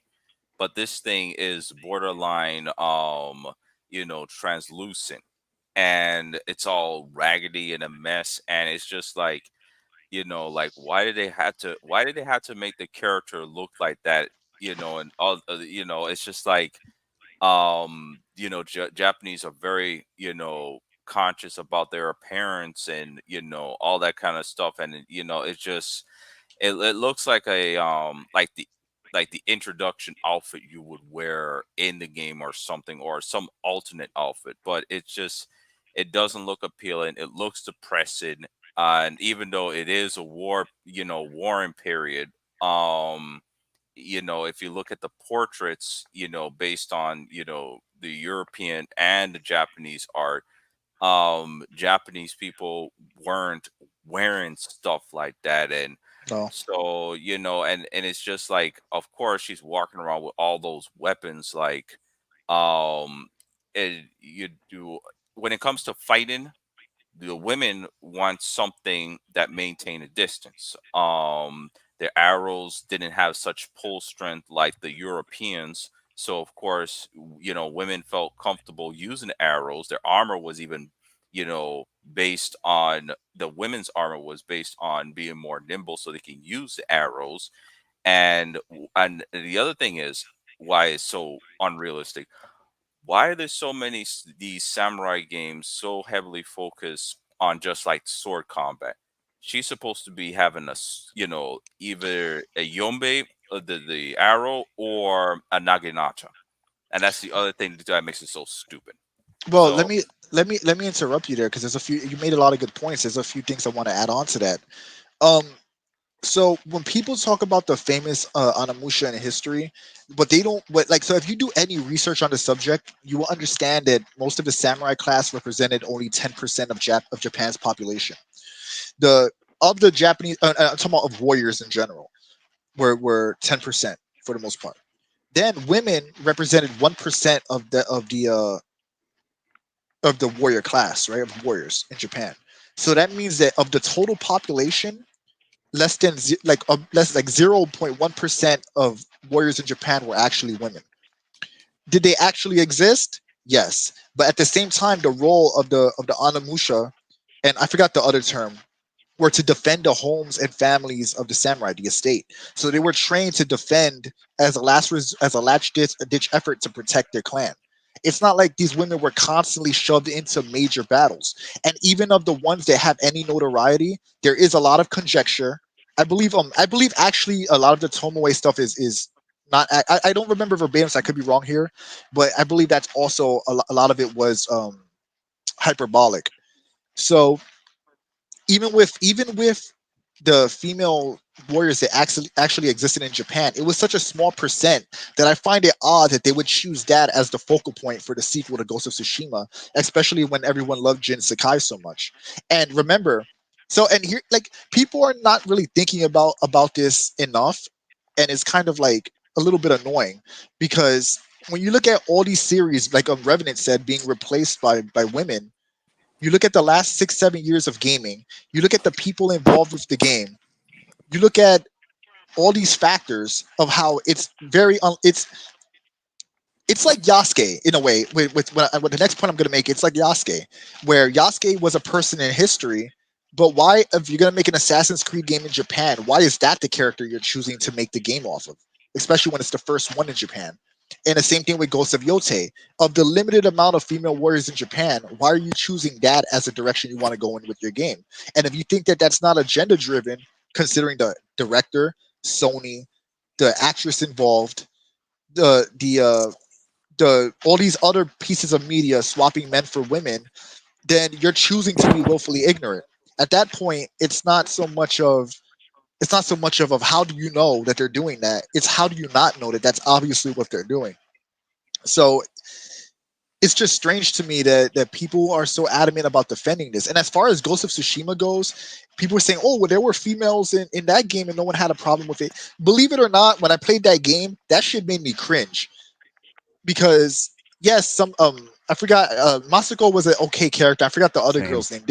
They were decent, but what made me cringe Yuna? was when they tried to interject a LGBT plot into 1274 Japan. And people say, "Oh, well, she was a good character. It's not that much a part of her story." So why did they do it? They only did it to tell you she was LGBT. So when you Yeah, they think had a about it, quest dedicated to that. So when you think about it Um, past 2 seconds, that quest existed to tell you that she's LGBT. Why would they do that? well, How is that not virtue signaling? And I do like the first game. I like Ghost of Tsushima. I do. It's a good game. But let's not pretend that game didn't have bullshit in it either. It's just that people are more alert now, and your average person is more aware of what's going on, whether they agree with it or don't agree with it. Well, even back then, that So, shit was rampant and it was still there. so let me give my opinion on this. So before we even saw the trailer for Ghost of Yote get revealed, I had noticed nearly everything was female led. But when the Ghost of Yote trailer popped up, it was like, well, if I'm not gonna get Jin Sakaki, or forget, is that how I say his name? Was it Jin? Jin Sakai. Jin Sakai. Jin Sakai, that's it. Jin Sakai. Yeah, so I kind of wanted to see more of him, so it's like, well, alright then, but I don't think I'm really going to play it, because I barely played the first one. Like, I completed it, played some of the online, and never really returned to it. It's a But little with overrated. this, Salu. It's a little overrated. yeah. I would agree with that because, like, I think it's a great game and all, but it's not one of those games that really blew me away. Well, But it it was can be really boring. good. It can Same. be Yeah, boring. yeah. It It- Yeah, it certainly can be. wasn't boring. It's pretty That's though. what I That's say. I think the it was overly praised. world is pretty. But That's probably like the most like the highlight of it. But I kind of feel like they. How I feel about the character swap is with Jin. I feel like his story was just about to continue.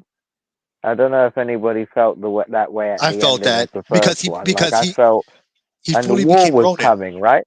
He fully I became think, Ronin. yeah, And the war with the Mongols wasn't over, so I was thinking, we was going to that's continue why with everyone that, wanted and a it's sequel like, to the game. But the thing that makes it worse for Yotai is I noticed like 3 games back to back having female leads while it was being revealed, so I guess that was also a part of it. But then we have the voice actress, of course, it had to be the shaved head type. But nah, Yep. I don't think I'm going to be able to tolerate her. Because I realized she was in one of those DC shows I was watching on Netflix, and I thought it was horrid. Oh yeah. Oh yeah. Oh, really? Which one? Was I it think Shogun? it was Teens. Okay. No, Shogun. Oh, I'm glad you brought that up. You see, that apparently was very respectful. My voice fucking broke. You see, that show was very respectful. I absolutely loved that. It was cool. But It had some cool moments. you see, I wouldn't mind a video game of that. You know, Yeah. give me a video game of Shogun. I wouldn't mind that. But you see, when you got a voice actress like her, and you know her resume and you know her history, it's gonna taint the game. You can say whatever you want against it. It's gonna taint the reception because you know how people are sensitive to this kind of like they Stuff. don't want this crap in their game. Well, You know? well, Yep. I want to add a couple things where with Ghost of Tsushima, because you mentioned Ghost of Tsushima, I think I like the game, but I also think it's a little overblown. And I think that the reason why is because it came out in a year that wasn't necessarily great for gaming. Because there are times where you're in that game and I'm in the open forest and I'm like, you're just traversing to the next area. And yeah, the environment's beautiful, but I'm like, God, I wish some Mongols would just show up and attack me or something. Because this is so fucking boring. Like it reaches a point where I feel like they should have, and this is a personal opinion, they should have littered that game's world with a bit more of like Mongol encampments or enemies to like kind of spice things up, because you can only You know look why at they the did it, beautiful right? They environment want to so use that much. photo mode and to be like mesmerized by the environment that like Yeah. So, because that's Yeah. usually what it is. Like, they just want you to, oh my God, look at the graphics. Oh, look, I can see their pores. Like, there was like photos of people showing like the fucking ear hair and I think it was I don't know if it was Aloy or the girl from Hellblade 2, and like going up you can look at it literally Yeah, it had was. had photos of like the ear hair and the nostril hair and the Yeah. the pores and then the skin and the jaw lines and all sort of shit and the veins on their neck and then that's what they do. They want to get everyone who's obsessed with graphics and think graphics are gonna make the game like a 10 out of 10 masterpiece. And Do you want to know something? I don't know that's if what I they do. mentioned this last week. I don't know if I mentioned this last week on the show, but I've got a friend who's really graphics biased. So if the game is old, he refuses to give it a chance. Even if the game is a 10 out of 10, he simply will not play it because That's the game is sus. old. That's sus as And hell. it's like, oh my god! And you see, the thing is, I'm trying to get him to stop playing games Unfortunately, like that's a lot of fucking people this Rainbow Six, generation. innit? Because it's like this new generation of gamers have missed out on so many classics, and they will not give them a chance simply because it's old. And there's a bit really more I wanted have. to mention about this, because while like, yeah, it's also that it's like what Revenant said with the graphics and what you guys were saying, because a lot of people are graphic whores. That was the old term, but it still applies, graphic whores. But the point is that game was good, but it had very boring moments, and it was a little too long for my taste. And also, I agree. let's add, and they really should have littered that world with more enemies just to spice things up. But anyway, there's another aspect I wanted to mention, which was Jin Sakai with the hot tubs. Remember, he would get in the hot springs, tubs. yeah. The hot spring. I'm sorry, I said hot tubs. I meant hot springs. Yeah, it's a hot tub in 1274. But anyway, the hot springs.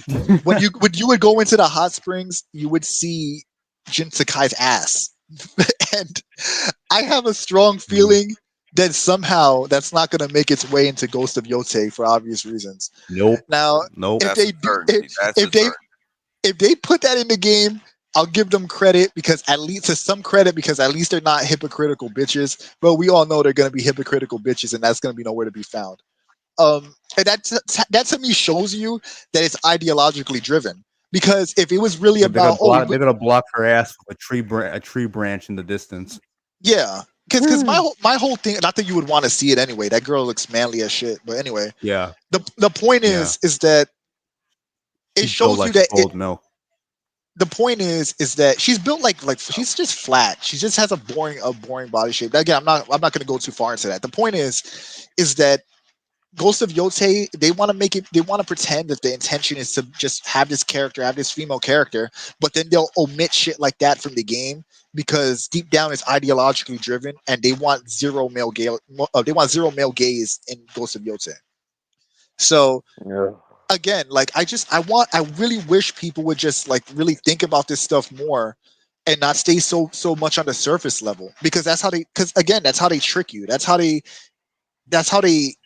acclimate you to propaganda, how they acclimate you to certain ideas, because by constantly putting it in your face to the point where you just give up and accept it because you refuse to not play modern video games, that's when you've been indoctrinated. That's when they can do whatever the hell they want to you. They can tell you whatever the hell they need you to believe, and you'll just accept it.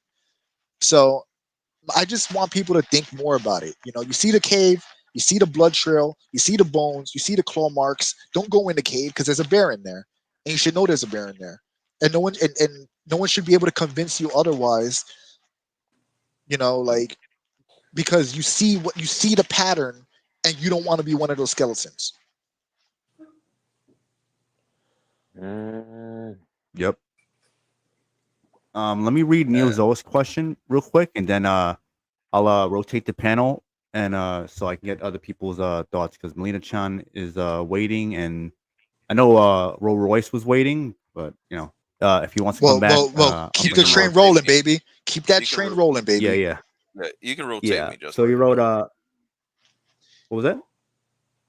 Saying you can rotate me. So. Oh, okay. Commander. Yeah. Octo Commander, the humble commander. Humble commander. Yeah. All right. Remnant and the crew. Question: how do you feel about the argument for Ghost of Yote feature female samurai that pre-modern Japan has female samurais? Amnamusha before. I think we already addressed that, right? Pretty much. Yeah. We already addressed it. I mean, they're less than 1% of the total population, and only 1%. They're only 1% of the 10% of warriors. So why is your game centered around such a hefty outlier? So yeah, Onimusha did exist. Their role was not exactly what people are trying to claim it was. A lot of them were meant to defend the estate. and defend their families and shit like that. Mhm. Of the ones that saw, what there was a thing where like of 100 bodies of warriors that died, 35 of them were women. If they're a small percentage and 35 of them were women, it Mhm. means their success rate in combat was also extremely low. So again, the only reason why you would do Yeah. this is because you want to have a girl as the main character. Just like the only reason you would make Yasuke a samurai is because you wanted a black character to be the main character in Assassin's Creed Japan. Yep. There's no other reason. There's no other reason. Yeah, and the other thing is, since you want to deep dive into this whole realism thing, the first game wasn't even realistic. You got the main character doing all these acrobatics and flying around and throwing these bombs and whatever, and being able to have the stamina to run around in armor, and the swords, the swords they were using at that time were heavier than the peacetime, the stereotype Ronin samurai walking around, the Edo period. So back when Jin Sakai and this new character from the sequel, those two time periods, the swords were much heavier because they were concerned about making sure the sword doesn't break while hitting armor, because a lot of them were still doing armored combat. So the whole idea of that being realistic is nonsense. And for her to actually walk around with her sword at her hip like that most of the time traveling, if you're going to be traveling, especially a sword, like a katana, for her, if you're going to be walking around like those giant really big swords like the Nodachi or the Odachi swords, the ones that made Yeah. to cut down horses. If you're going to walk around with some heavy big sword, you're going to be carrying it on your back, especially when you're walking. And if you're going to walk and travel, you're going to be walking around with a knife. The Wakizashi was more of a peacetime, so she wouldn't be walking around with a katana and a wakizashi, most likely a katana and a tanto knife. And it's just Yeah. like I said, the swords were heavier because, like I said, they had to make sure they didn't break. And she would have been more concerned about using an arrow first because distance wins, because when the guns showed up, the Japanese reverse engineered the gun, and at the time they had the most amount of guns in the world. That's how obsessed they were. This whole thing of all the samurais hated guns. They loved guns, and Guns made things easy. They made things easy. right, and they keep Mhm. a distance because and especially that kind of fighting, like a woman being in a samurai where war with no Geneva conventions, you're seeing people getting their heads not sliced off, they're getting sawed off. They take all those little knives and saw the heads off to take the heads. Not to mention that So they might not even kill them. There's another outcome to that, considering no Geneva Convention, if you know what I'm saying. yeah, Like yeah, and yeah. also It that's the it's get there's worse because and the you're get gonna and have the bodies everywhere. The yeah. guts. And people are like, "Oh, my fucking guts!" and their heads. And you got like there was this one picture. This guy was holding this other guy's head, the hair with his teeth. But And just also imagine just looking at that savage with those there's tiger eyes, like there's no, one more he is aspect though. running. Her ass is gone. OC. There's one more aspect that we're not thinking about here. The fact that a grown man was not likely killing 50 people single-handedly like Ghost of Tsushima, and you were doing in Ghost of Tsushima anyway. So Yeah. to your point of realism, it's like even that, like you got a guy, he might take 2 or 3 guys out in an Mhm. overall battlefield where everyone's attention is dispersed. But when it's one guy versus 50, he's not fucking killing 50 guys single-handedly. So even that's not realistic. Let alone Right. for a man. I've seen men knock out 3 different dudes. I've been in a fight. I'm not going to talk about that, but you can beat multiple men as a man, and it's very fucking unlikely, but it can happen. With a woman, your chances of doing that are pretty much zero. So that's Right. even, it's never was realistic. So I don't know why they're trying to make the argument about realism anyway. as far as Mhm. the developers themselves. Yeah, Um, and the other thing is in the and you battle. would not want to be a woman, and also like I was saying before, you would not want to be a woman on that battlefield during that time period. It would not Nope. be fun to you because you're not going to get No, we're not. executed right away. They're gonna have fun with you. As fucked up as it is, they're gonna have some fun. A lot of these guys before actually killing you. Because Right, people right. like to look, Uh, people think about the honor of Japan and stuff like that, but they don't remember, they don't think about the fact that Japanese were savages during those wars, during wartime. Right, Like you right. said, And a head being carried by hair in this person's teeth.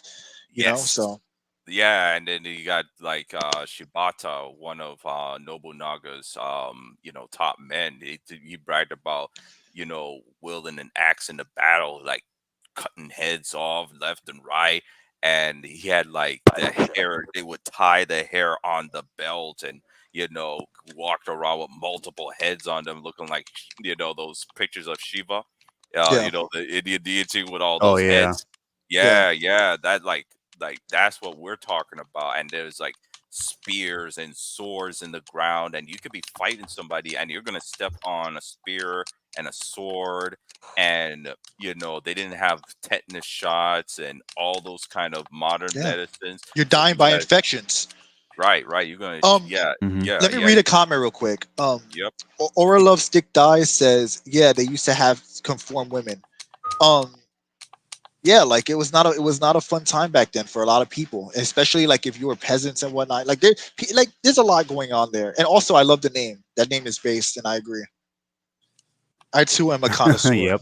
Based. But anyway, Uh, but yeah, let so me let's rotate. get yeah. Yeah, let me rotate the panel. I'll be back. Spirit is coming back in.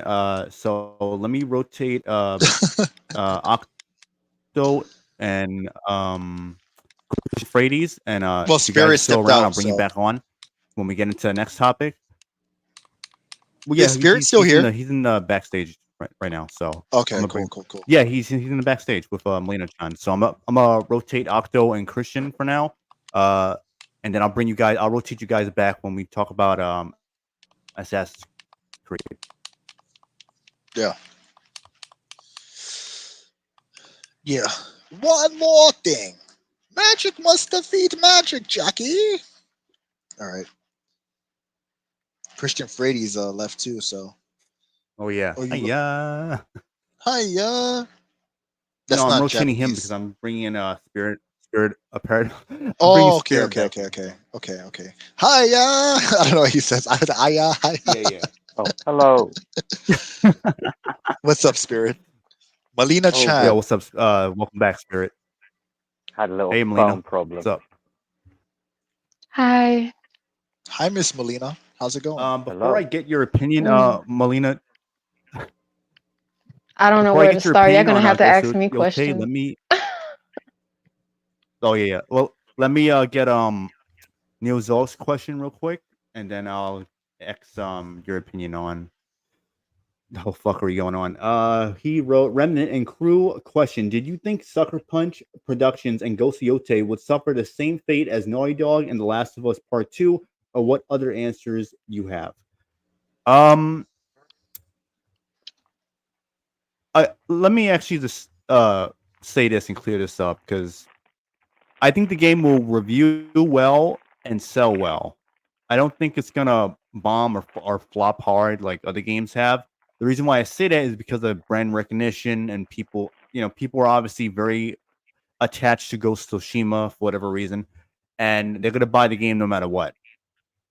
And a lot of people are gonna have that. Well, uh, they may see some red flags before the game comes out, but they're still gonna have that mindset where it's like they feel like they have to buy the game and play it and experience the game for themselves, and then they can actually like give their opinion and see what it is, instead of doing what a lot of people probably should be doing. I know I do it, where I'll just wait for the game to come out. I'll check out any streams, reviews from uh, people that I trust that will actually call out whatever it is that's going on, that I would assume it's indeed going to have modern day nonsense in it, or not, and then I'll decide whether or not if it's worth picking up at that time or Well, it's gonna have modern day down the nonsense, road. bro. It already does. But I think I wouldn't be surprised if the developers at Sucker Punch have the same.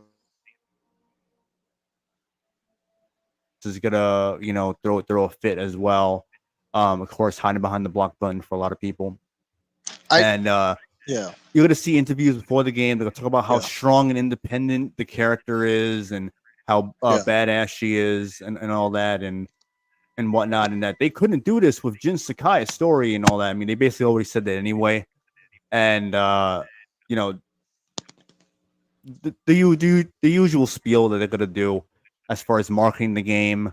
But Yeah. I do think there will be similarities between Last of Us 2 and Naughty Dog with this game. So just get ready for it. If you think they're not gonna stoop down to Naughty Dog's level, or the game is not gonna feature anything that's gonna be reminiscent of Last of Us 2, you are mistaken. Well, it already does. It already does. You don't even have to wait till the game comes out because they've already, like I said, they've already swapped Jin Sakai. They already are talking about realism, but then look at all the shit surrounding the game, what was mentioned before. So I mean, like, even if the game itself doesn't have any additional like woke trash in it, they've already like done enough for me to not buy the game. And also, like, to that question, I think the game will sell. I think that they'll at least break even. I just don't think it'll do as well as it could have done because there is backlash now. And the people, and remember, it's like a weird thing where the people doing so how do I put it? When the loud vocal minority, which is the far left, when they bitch about a game, it can still sell well because the real gamers are gonna buy it. The actual gamers that don't support this shit, they're not gonna buy the game. So I think that it is gonna affect their sales. I just don't think it will fail. I just think it won't make as much money. You might end up with, like, I think at worst you'll end up with a line like it didn't sell to their expectations or something like that. And the more that they show, that's gonna be more selling. So yeah, that's my 2 cents on it. It'll sell, but not as well as it could have sold, and they might come out with that line of, it didn't. Oh yeah, it didn't meet that's another expectations. thing. It won't sell. It probably won't sell as well as Ghost of Tsushima, and I'm sure they're gonna make the excuse like, well, it's on PS5, so that's why it didn't sell well. Well, remember, by there was a lot of 2025, or we're gonna be like several years within the generation. So well, remember The Last of Us. There was no excuse for the last few years why these games were failing anyway. Remember The Last of Us. The Last of Us 1, people were dick sucking that game like crazy, and that didn't mean The Last of Us 2 did well. The Last of Us 2 did okay, but it didn't do great, as it should have done. So I think it's going to be one of those situations. Also, what up, Cassie Cage? How's it going? They actually killed off Joel in that game. Yep. So, Melina Chan, what do you think about? I'm assuming you saw the trailer for the game. I don't know if you've seen anyone's like opinions on it, from either side, or if you've seen any of the posts from the voice actress who's also the face model for the game, Erika Ishii. So I guess what I'm trying to ask is like, what is your overall opinion thus far from what you have seen or heard or read about all of this? It's retarded. I don't know. I mean, it's a lot to break down, but I'm just gonna start with that because why? I mean, I know why, but it just, I just don't like the rewriting of. I don't like. Okay, first, I don't like everything about it, but I just don't like the writing of events. Like, oh yeah, women were badasses like back in this day and age, like during this time, and realistically they weren't. but then they're trying to shove like their realistic values and delusional morals and stuff like that, like integrate into the game, but then they can't be realistic of during the time. Like if it was futuristic, if it was like if the time took place in like modern day, okay, then all right, that'll make it will make a little bit more sense than like back in didn't the first game take place in 19 not 19 12 something, 1274. because I haven't played it. This 1274. one takes place in 1603. Ghost of Yote takes place 1603. Yeah.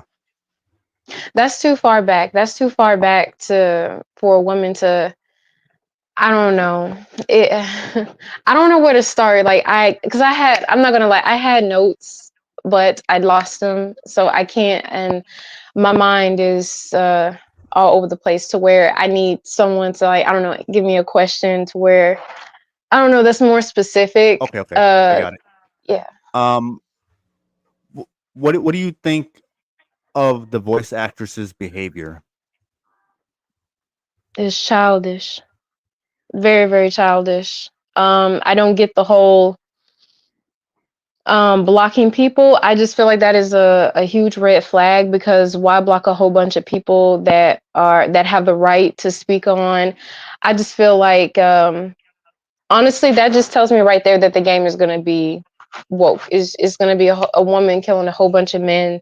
I don't think they're going to at least try to be accurate and have a female lead. I really think it's just going to be like like what I'm saying is it's not just their face and her voice she's going to use. They're also going to implement the DEI and everything like that into it, because I would hope and want to give grace that it's just the actress, like she's just there just to be the face and the voice, and that's it. But and then like the story will still be, you know, I don't know, not so heavy with DEI, or the story isn't based around the motivation isn't DEI, but I feel like it is, just because I don't know, that just really sets the tone. Because if you were confident, or if you didn't care, you wouldn't block anybody. You would just exist. You would just let people say whatever they say, and you wouldn't give a fuck about it. But why block? I don't know. That's just weird. It just sets the tone for the game. Like it already says a lot about her, and then it also, by proxy, sets the tone for the game. I hope that makes sense, I get what you're saying. because yeah, No, it because I does. feel like Right. if they have nothing to worry about, then if this game is just gonna be, I'll use the word normal, like if it's just gonna play out like a normal traditional game, you know, without Good having faith. politics so heavy in it, then nobody would be blocking anybody. They wouldn't be sweating bullets. But the fact that they're not gonna share too much. And I feel like once it gets closer time and they're gonna release like more trailers, I don't think they're gonna too much share anything about it, because they didn't do it with Assassin's Creed Shadows. They haven't shared much besides like that little gameplay and that terrible rap music that they were playing in the Yeah. background. So I think that Yeah. they're going to try to be as vague as possible, because like I'm basically saying I already know that the game is going to be a DEI game with She just a mainline title as the name. Like it's not going to just be a samurai that during or swordsman in this era and whatever, like the stories, like the you know, like they have their motivation. What? No, it's gonna the motivation is DEI it's not related. made in good faith. It's not made in good faith. Mm-mm. Mhm. And also, Yeah. and also, I want to mention something. She was blocking people that were defending her. People that channels that she thought would bash her. Some people actually gave her the benefit of the doubt, and she blocked them, which is Yeah. hilarious to me. So just adding Yeah, that it is too funny. to the level of immaturity that she didn't even wait to hear what people had to say. So she blocked channels she thought would bash her, you know, pages that she thought would bash her, and a lot of these people were willing to give her the benefit of the doubt, which I think is just kind of like poetic in a way. You know, trying to kill your enemies before the war even starts, allegedly. You know. Well, And that's I so also want to point cowardly. It's out, so in fake. case no one doesn't know, some of the developers at Sucker Punch who have like, you know, at fairly high positions within the studio, they have, and you know, we usually know what happens when studios have people in high positions that have pronouns in their bio. So it makes perfect sense as to why they purposely brought this woman on, because there's no way that they like were completely clueless of what this person was all about, because she makes that very apparent in her on her X page alone. And if you see like the other like I guess media she has been a part of, it says a lot as well. And on top of that, in case no one doesn't know, she's the main character for Dragon Age Veilguard, where you choose between male or female or whatever they want to call it in that game, and she's doing the voice of the female character if you choose to play as one. And she's Sector in the gender swapped one in the Mortal Kombat 1 DLC. Good God Almighty! And wow, what was the other game she was in? Shitor. Shitor, yeah. What was the other game she was in? Damn. I don't It recall. was something else she was in. Veilguard. Oh wait, no. I think that was it. It was just it's those 3 games. Yeah. What was that? She Lady Thor was in Marvel's Avengers. No. Okay, She so Thor. yeah, so there you go. She was Lady Thor in Marvel's Avengers. You're saying? Yeah. Okay, so there you go. DLC. Yeah. So that I mean. All right, so there you go. So you see what these games have in common, and it's like it's not a coincidence. She was purposely brought on because of her beliefs. Clearly, was not because of her acting skills.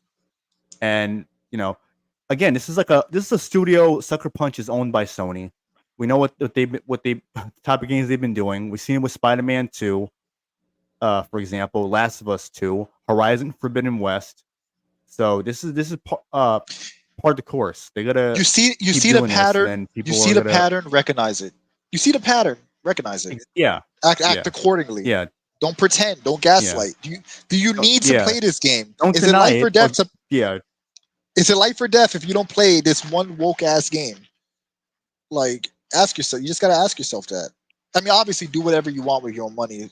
Speaking like, directly, do whatever you want with your own money. But like, if you see the pattern, don't give them the benefit of the doubt. They should have to. The burden of proof is on them to prove they're not doing that bullshit. You shouldn't have to give them. They don't deserve the benefit of the doubt anymore, especially not Sony. I like to add something. Yeah. Go ahead. No, I'm good. Go ahead. Talk, Melina. Talk. Damn it. I just wanted to add to what Revenant said, because one of the points that I had in my notes, he just said it, or he just said it as I thought about it, and I was gonna wait until he was done to add on to it, where he said about how Erica being another thing that I just find super duper frustrating is that it doesn't have to take much, which which is weird to me, because it's like, well, that's the case, and I could play in a video game, like, or Revenant could play in a video game, or Jinpachi, or Spirit, like anybody could play in a video game, because all it has to take for is you just having a vagina, or a oops, I'm sorry, I'm on YouTube, a poon poon, or a peewee, and or if not, you're on this side of the fence, or you're on that side of the fence, or you're both, like you're it, and like all it has to take for you to get anywhere these days, if you just identify as something. No one is looking or seeking for hiring, acquiring pure talent anymore. Like all I have to do, no longer about merit. Like, no, like all I have to do is just go to a gaming studio and just say like, oh, I identify as a it, can I please play in your game? And then they'll hire me because I align with their agenda, because a lot of them are covert activists, and they're only going to take care of their people and look after their people. And that just pisses me off, because though I haven't seen Chaos Reign, I'm damn sure not buying it. But I may see it just for the sake of just to see this Erica's acting. I'm pretty sure it's not good anyway, but just for the hell of it, to get a good laugh, and I'll just watch some YouTube and play it. But I don't even have to, because I've already said it. Like I pretty much know that she is a terrible actress. She's not that good. Just from a clip that I've seen, I did watch to add to the first question you said, Revenant. I did see someone talk about her, and it's just like there was a little clip of her, and I don't know if it was from a show or this was like a little skit or something like that. And I just from like her candid self, like in this video, whatever that she did, I just know that her acting was terrible. So I know she did terrible as Chic Tour, and then all these other roles that she's doing. And yes, I'm calling her that because that's not Sector. And It was and cringeworthy. it's very Definitely not. cringeworthy, very, and I hate it so much, and I can't wait one of these days, and I'm gonna drag the shit out of that. But I know she's a terrible actress. So, but the fact that she still got a role, and I'm like, what does she do to get that? You know, something as I find a grandiose role. I mean, I would prefer her to be her own individual character or already an established female character that could be brought back or something like that, instead of a already established and just swap the gender. But let's just, Yeah. you know, that something as big as that, like, that's a lot. And that just goes to show how doomed the gaming industry is. Like, I know we've already talked about it before, but the fact that something as a long time running series that is legendary, so as Mortal Kombat, as Street Fighter, as The Last of Us, you know, I know that came in like 2012, 2013, but still it's been some years. Like these games or the companies have been infiltrated by these losers. It's just, and I'm being nice when I say that. Yeah. And was then gained they're from That's what just female they are. sector? What was gained from female sector? No, absolutely nothing. nothing. And that's the Nothing. thing. Like, it was pointless. Why didn't you just keep him as male? Like, her being a Yeah. woman didn't add anything. And the fact that I read her bio, and basically, which I don't know if these idiots understand that you're going, like, that's what you should have just made your own individual Just character, because it increase their ESG contradicts the score fact slightly. that, Yeah. huh? Increase their ESG score. I know it creates their ESG score, No, but there's I'm saying still, that's what Revenant said, and I agree with that. They just want to increase their ESG score. It did changing sector to female did absolutely nothing for them except get them some ESG points. but that's the thing though. That's why I still find them idiots, because in real life, this Erica, is supposed to be, she's supposed to be gender fluid, so she's supposed to be it. But then you are taking the role, or you're But taking the I agree with you identity. were gonna say, Lena Chan, with Huh?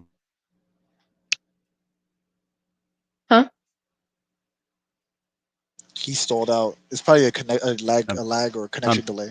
yeah, delay. Sorry. Oh, it's okay. I was I didn't know if you had one to come in. Yeah, it's just weird that you're supposed to be gender fluid, but then you're not playing as a gender fluid character. You're a gender swap, and you're supposed to be a woman. I know that it's supposed to be she can go back and forth or whatnot. It's still confusing. It's still stupid. I just find that character goes against your, because it's not Ideology. like Yeah. yes, because, and even when I read her bio, and the way that I've seen in the trailers how the story, she's still basically seeking validation. She's another Frost, basically, where she's still Yeah. seeking validation from Bihan. And it's like, but doesn't that go against your agenda, like your delusional, like your own morals, and on that side of the fence? Like, I don't understand that. Well, So I'm gonna interject something real quick here, because with those gender fluid people, they know it's bullshit. But the reason why they choose to undergo that or take that route is because they want to be able to say when they choose to, when it pisses people off, they want to be they want to say that they're gender fluid. They're switching to male pronouns, and when it's convenient, they switch to female pronouns. It's like the mentality of I'm a victim and empowered at the same time all the time. Schrodinger's fucking gender or pronoun or whatever you want to call it. So one day they want to have the benefits of being a woman, then they identify as women. Another day they want to be masculine and they identify as male. It's bullshit, but it's just a fucking game. I don't they themselves don't even believe that. and that's Yep. what makes it so difficult, because that means that they, like, and pretty much any woman can be gender fluid. Like, we can make her feminine here, and then we're gonna make her masculine here. But they go more for the masculine than they do feminine, and like women just can't simply be women, because they and see the men femininity simply as can't be men. weakness. They see Yeah, feminine. They see feminine traits as weakness when they don't understand that there's a strength in that. You know, being they're like feminine needs to exist and masculine needs to exist. Women being feminine is not a bad thing, and they've convinced themselves that it's negative, that it's somehow weak or negative to be a woman, which is a fucking shame. and that's the thing. You can do both. Like, there are plenty of examples where there are strong, powerful women that have, because okay, they see it as weak, but it's really vulnerability, because everyone has their strong suit, like their strong side, and they have their weak side. That's realistic. That's natural. Like, I'm pretty sure that even, I mean, these hard leftists, liberals, weirdos, it's and all that, they have their soft side too, and it shows. I mean, it shows more than their strong suit, because they're weak and fragile. They don't really have anything to back up. That's why they have to resort to canceling you, quote unquote, and doxing you and finding any way to silence you, because they can't stand on their own. And I feel like they know that. They're aware. They know that. But they have to pull dirty tricks just to survive, just to get their point across, just so that way they can still thrive and stay on top and, be relevant. They have to do it by hatred. They can't do it by peaceful manners, and that's what infuriates me, because you don't have to be so aggressive. Like, why be so aggressive? Like Erica is very aggressive and blocking people before they even support you. You're not even trying to. You're just doing it because you're just used to it. You're just doing it just because you don't Stay in that echo chamber. yeah. Well, And good, just stay there. let me read a few comments because there were some interesting things here. First off, Neozoic I says I gotta go take care of Revenant, Jinpachi, Melina, Paradox, Aura, Venom, Viro, basically everyone. Have a good day, good night, good afternoon, wherever it may be at where you're at, and thanks for tuning in. Always good to have you, man. Yeah, thanks for stopping by, Neozoic, and leaving your comments. Appreciate it. Venom Have a Snacks. good one. Venom Snack says we should stop acknowledging nonsense like gender fluid. I agree, because that shit is bullshit. It's not real. It's made up word games. NRS can't write characters they didn't create, only destroy them. I agree. Y2 says hopefully I get a mic next week. Yeah, man, so you could come on here. Making Ellie a lesbian is a woke-driven retcon, says David Francisco.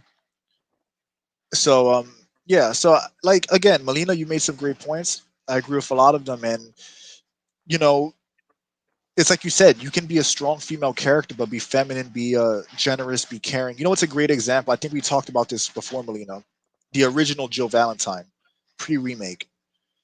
She was very compassionate, very warm. That's a good example. But she was still a badass, and she was able to do both. And also another good example is Rebecca Chambers in the remake. In the original game, she was very of Resident Evil 1, I'm talking about the remake. In the original game, she was just like a kind of like kawaii anime kind of girl, whatever. But in the remake, they gave her a lot of depth. She was compassionate. She was warm. She was caring. She had like heart to help her friends. She was courageous when she needed to be. Women being heroes and being strong doesn't mean acting like a man, especially when the people that are writing this shit aren't even writing they don't even write the females as heroic men. They write them as toxic traits that they associate with men, which is basically a caricature of what they think men are. It's kind of like how trans women are just men being a caricature of what they think a woman is. So these people like that are running the industry, it's like they're so brainwashed that they've been conditioned to hate. To me, the way I look at it, I don't know if you guys agree with it, I look at it as like they hate themselves because they're trying so desperately to be anything than what they actually are. You had and especially when there's so many examples in history of female characters that are heroic, strong, and very compassionate, and also just badass. You had Samus. Samus was a great character, and nobody had a problem with it. Ellen Ripley from Alien was great. Sarah Connor, pre Terminator going woke was like that as well. Yeah.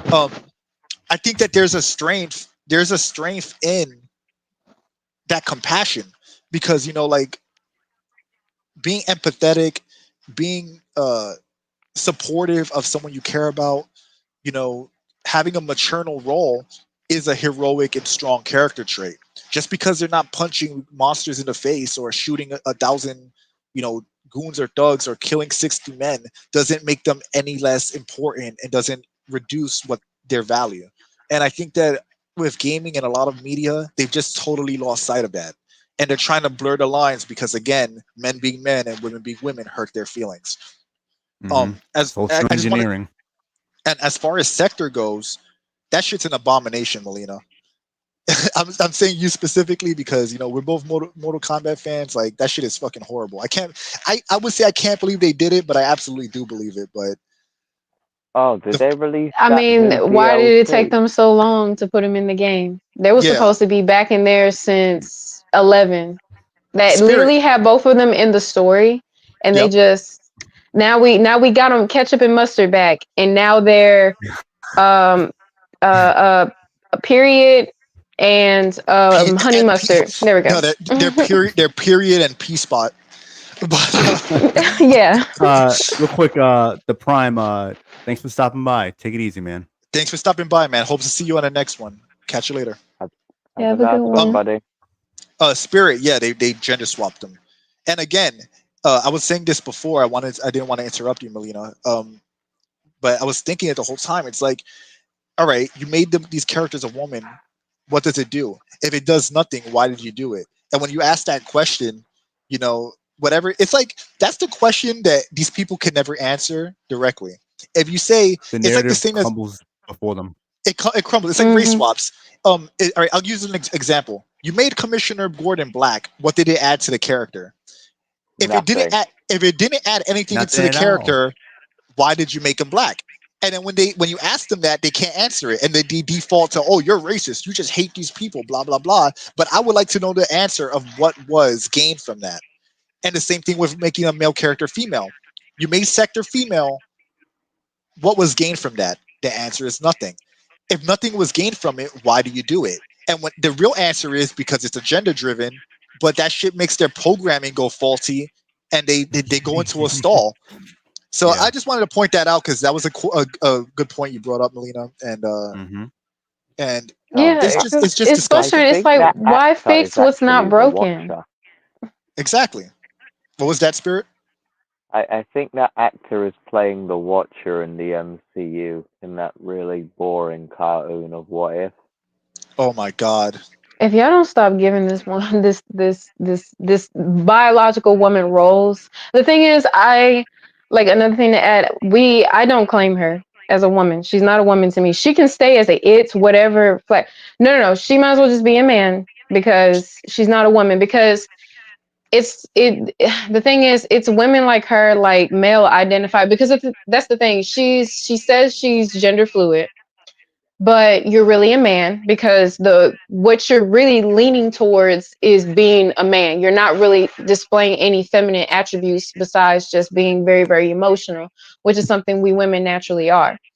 But you can't be both. And why be both? That's too much work. But since you want to mainly identify, I don't know why the ones that want to be its and stay on the fence and whatnot, because they clearly lean to one side more than the other. So just be that, because you're damn sure not a woman. And I'm getting a little passionate here because it's women like her that make it dangerous for the rest of us. You ruin it for the rest of us. Like, I get secondhand embarrassment that another so-called woman or is a woman, but she's mainly masculine and this and that, that's roided out, or I can't. Yes, yes, a whole bunch of Abbies, and you want to sit here. Yes. Big Abby Pump. Yes, and I had literally got rid of my septum piercing because it's too many of them because I didn't know. I literally got rid of it because I don't want to be attached to that. If someone were to see me on the outside, they could easily just put me in a box, or they can just immediately assume that I'm a leftist, or that I must be a lesbian, or a woman that that is male identified. I'm not. I just, it's just what I like, and I had got rid of it, and I just have my left and my right now on my nostrils That's funny. because I don't want someone That's to funny look at me because and just attach that to me, you know, They because ruined I it. know They ruined I it. know that they would. They yeah, ruined that, that's and they funny ruined because color hair. yeah, that's I Yeah, was actually gonna say yeah. that. I used to dye my hair. It's like I stopped doing that years ago because like I'm like I don't want to be associated with these people. I don't want anyone to get the wrong idea about me. Because Yeah. I hate to admit it because it is kind of judgmental, but whenever I see a girl, like if ever I meet a girl and I see that nose ring, I'm like, all right, this is gonna be a motherfucking problem because she's likely a far leftist. And outside of you, Right. Melina, every woman that I've met that had that septum piercing has been a leftist, which And is this was a crazy. YouTuber that I watched said, like, he I know this topic comes later with the Sweet Baby Inc. Guy, because I thought that was a woman at first and she just shaved her head, but it was a dude. He Oh, said so in it's a his guy. video, what was it? Oh, okay. Huh? Yeah, it's It a was. YouTuber, eight He looking a fruity then. All right. BE. Huh? I said he looking fruity then. No, not the YouTuber, but the guy that you're gonna end up discussing later. That Sweet Yeah, Baby that's what I'm Inc. referring to. Yeah. worker. Yeah. Oh yeah. Oh yes, him. He said, if I could, I know his name. I'm trying to shout him out and give him his credit. I think his His, name is for 8EB or BE. And he said that, oh, he got the septum piercing. I already, like, I don't even want to, like, if it was a woman, I already would just, avoid her. So that's just funny that you said that, Jinpachi, because, and that's oh the yeah, thing. And then I laughed to myself while watching the video. And it's like, that's why I got rid of it weeks ago, because I don't want no one to assume that about me. And I'm not like that at all. Like, I got a good head on my shoulders, I like to say, and pretty balanced. And I agree. I don't want to be attached to that. So I have to, unfortunately, play the game. I mean, I hate the players, but you know, I have to play the game, and just like, you know, because everyone, we're looking at each other first, you know, our physical appearances. You won't really know that person until you get to know them. So, but how you look does Oh, set the it tone makes an for impression. who you could, it makes an impression of who you possibly are, you know. And Yeah. then some people may not even get to approach you to get to know you, just from, and that's how far we came. So I don't want to be attached to that, and that's why I don't claim her as a woman, because you make it dangerous for like real women like me that have a good head on our shoulders, because I don't want to be treated like a man. Like, I don't want to have to show up as a woman and then take the role as a man as well. Like, that's too much work. And I'm going to get used and get put through the ringer. I'm going to be expected to do certain things because it's Yeah. like, oh, well, aren't you, you know, when you're a woman, right? So you should be able to do what a man can do. I can't. They're gonna try And to turn I you won't. zesty.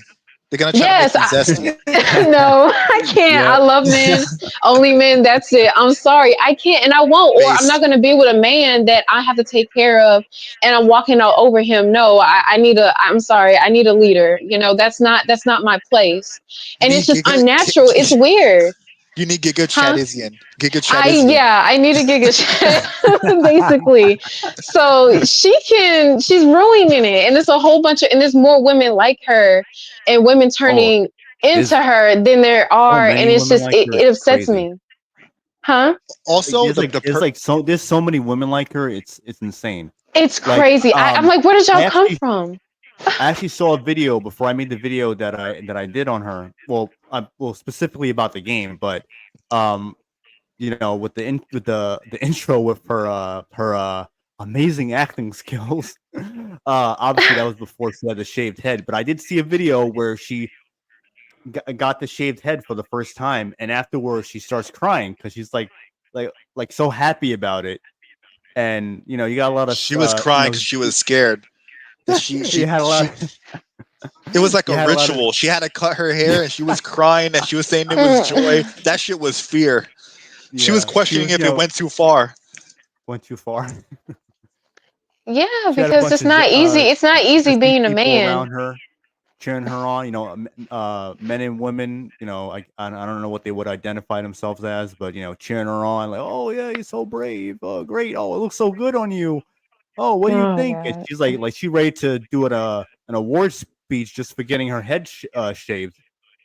Like these people, like it really is like a cult. It's a cult. Yeah. It's specifically a religion. Yeah. If you think about a Like religious, they live it daily. well, look, if you think about a militant Muslim or a militant crusading Christian from like the past, that is what it is. Except replace the word religion with ideology, because that's what it is. Wokeness is a religion for them. Instead of wearing a cross, you got blue hair. Instead of a cross or a hijab, you're wearing blue hair and a nose ring and a septum ring. That's the most stupidest contradicting religion I've ever heard in my life. But hey, that's what they are. It's the religion of hedonism. And again, you know, we all like everyone has like preferences. They all like, you know, we're human, right? Like, of course, like if I play a game, I like seeing dick ass women and all that and stuff. I'm a human being, I'm a man. But at a certain point, it just becomes straight on hedonism. Like Baldur's Gate 3. Like Yep. you know, in many games before it. It's just a thing where, or like Last of Us 2, where it's like, all right, this has now gone beyond sexual. This goes beyond a preference. Now you're just assaulting my eyes. Dragon Age Velguard. Now you're just assaulting my eyes with your sick fetish, basically. And and it's horrible, you know, because again, it's like Melina said, like it's simple, you know, for men, don't be a bitch, have a spine, and just try to be a good dude. And for women, just be feminine and be supportive. It's so simple. Yet, but yeah, they're making it so complicated and so hard, and that's they're making everything just as confused as they are, because it's so confusing. It's teeter-totting back and forth. Like it's like pick a side, choose, because you can't be both. It's impossible. Like we honestly, no one really knows, and no one will ever know what it actually is. I'm not talking about objects. I'm talking about human beings, like, and I guess you could say as animals before we find out what their actual gender is. No one knows what it looks like. Yep. You can't even think about it, and you can describe it as best you can of what it looks like, because it doesn't exist. You have men and you have women. Yes, you may have androgynous, but even so, they still only have like one reproductive organ, like, and certain like attributes that men solely have, and they only have attributes and organs. I mean, not organs, but you know, characteristics that women have. So you can't come. There is no like morphing or combination of the two. Anyway. Well, so listen, I'm gonna explain a couple things. Just bear with me, guys. Basically, what you explained is a Dolotron from fucking Arkham Knight. Which, I mean, anyone who gets that, Professor Pig, Dolotrons, like, I know that's like a nerdy joke, but some people might understand that one.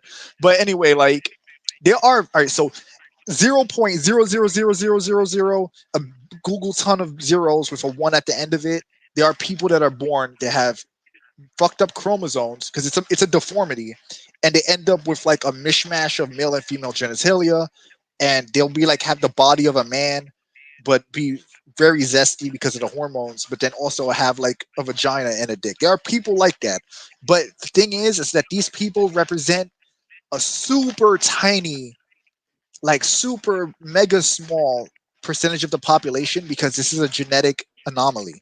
It is not a gender. It's like something went wrong in your chromosomes, and you now have fucked up chromosomes and also messed up gender or messed up organs. And those people actually go through a lot of psychological pain, because those people don't want to be non-binary. They wish they were just the one.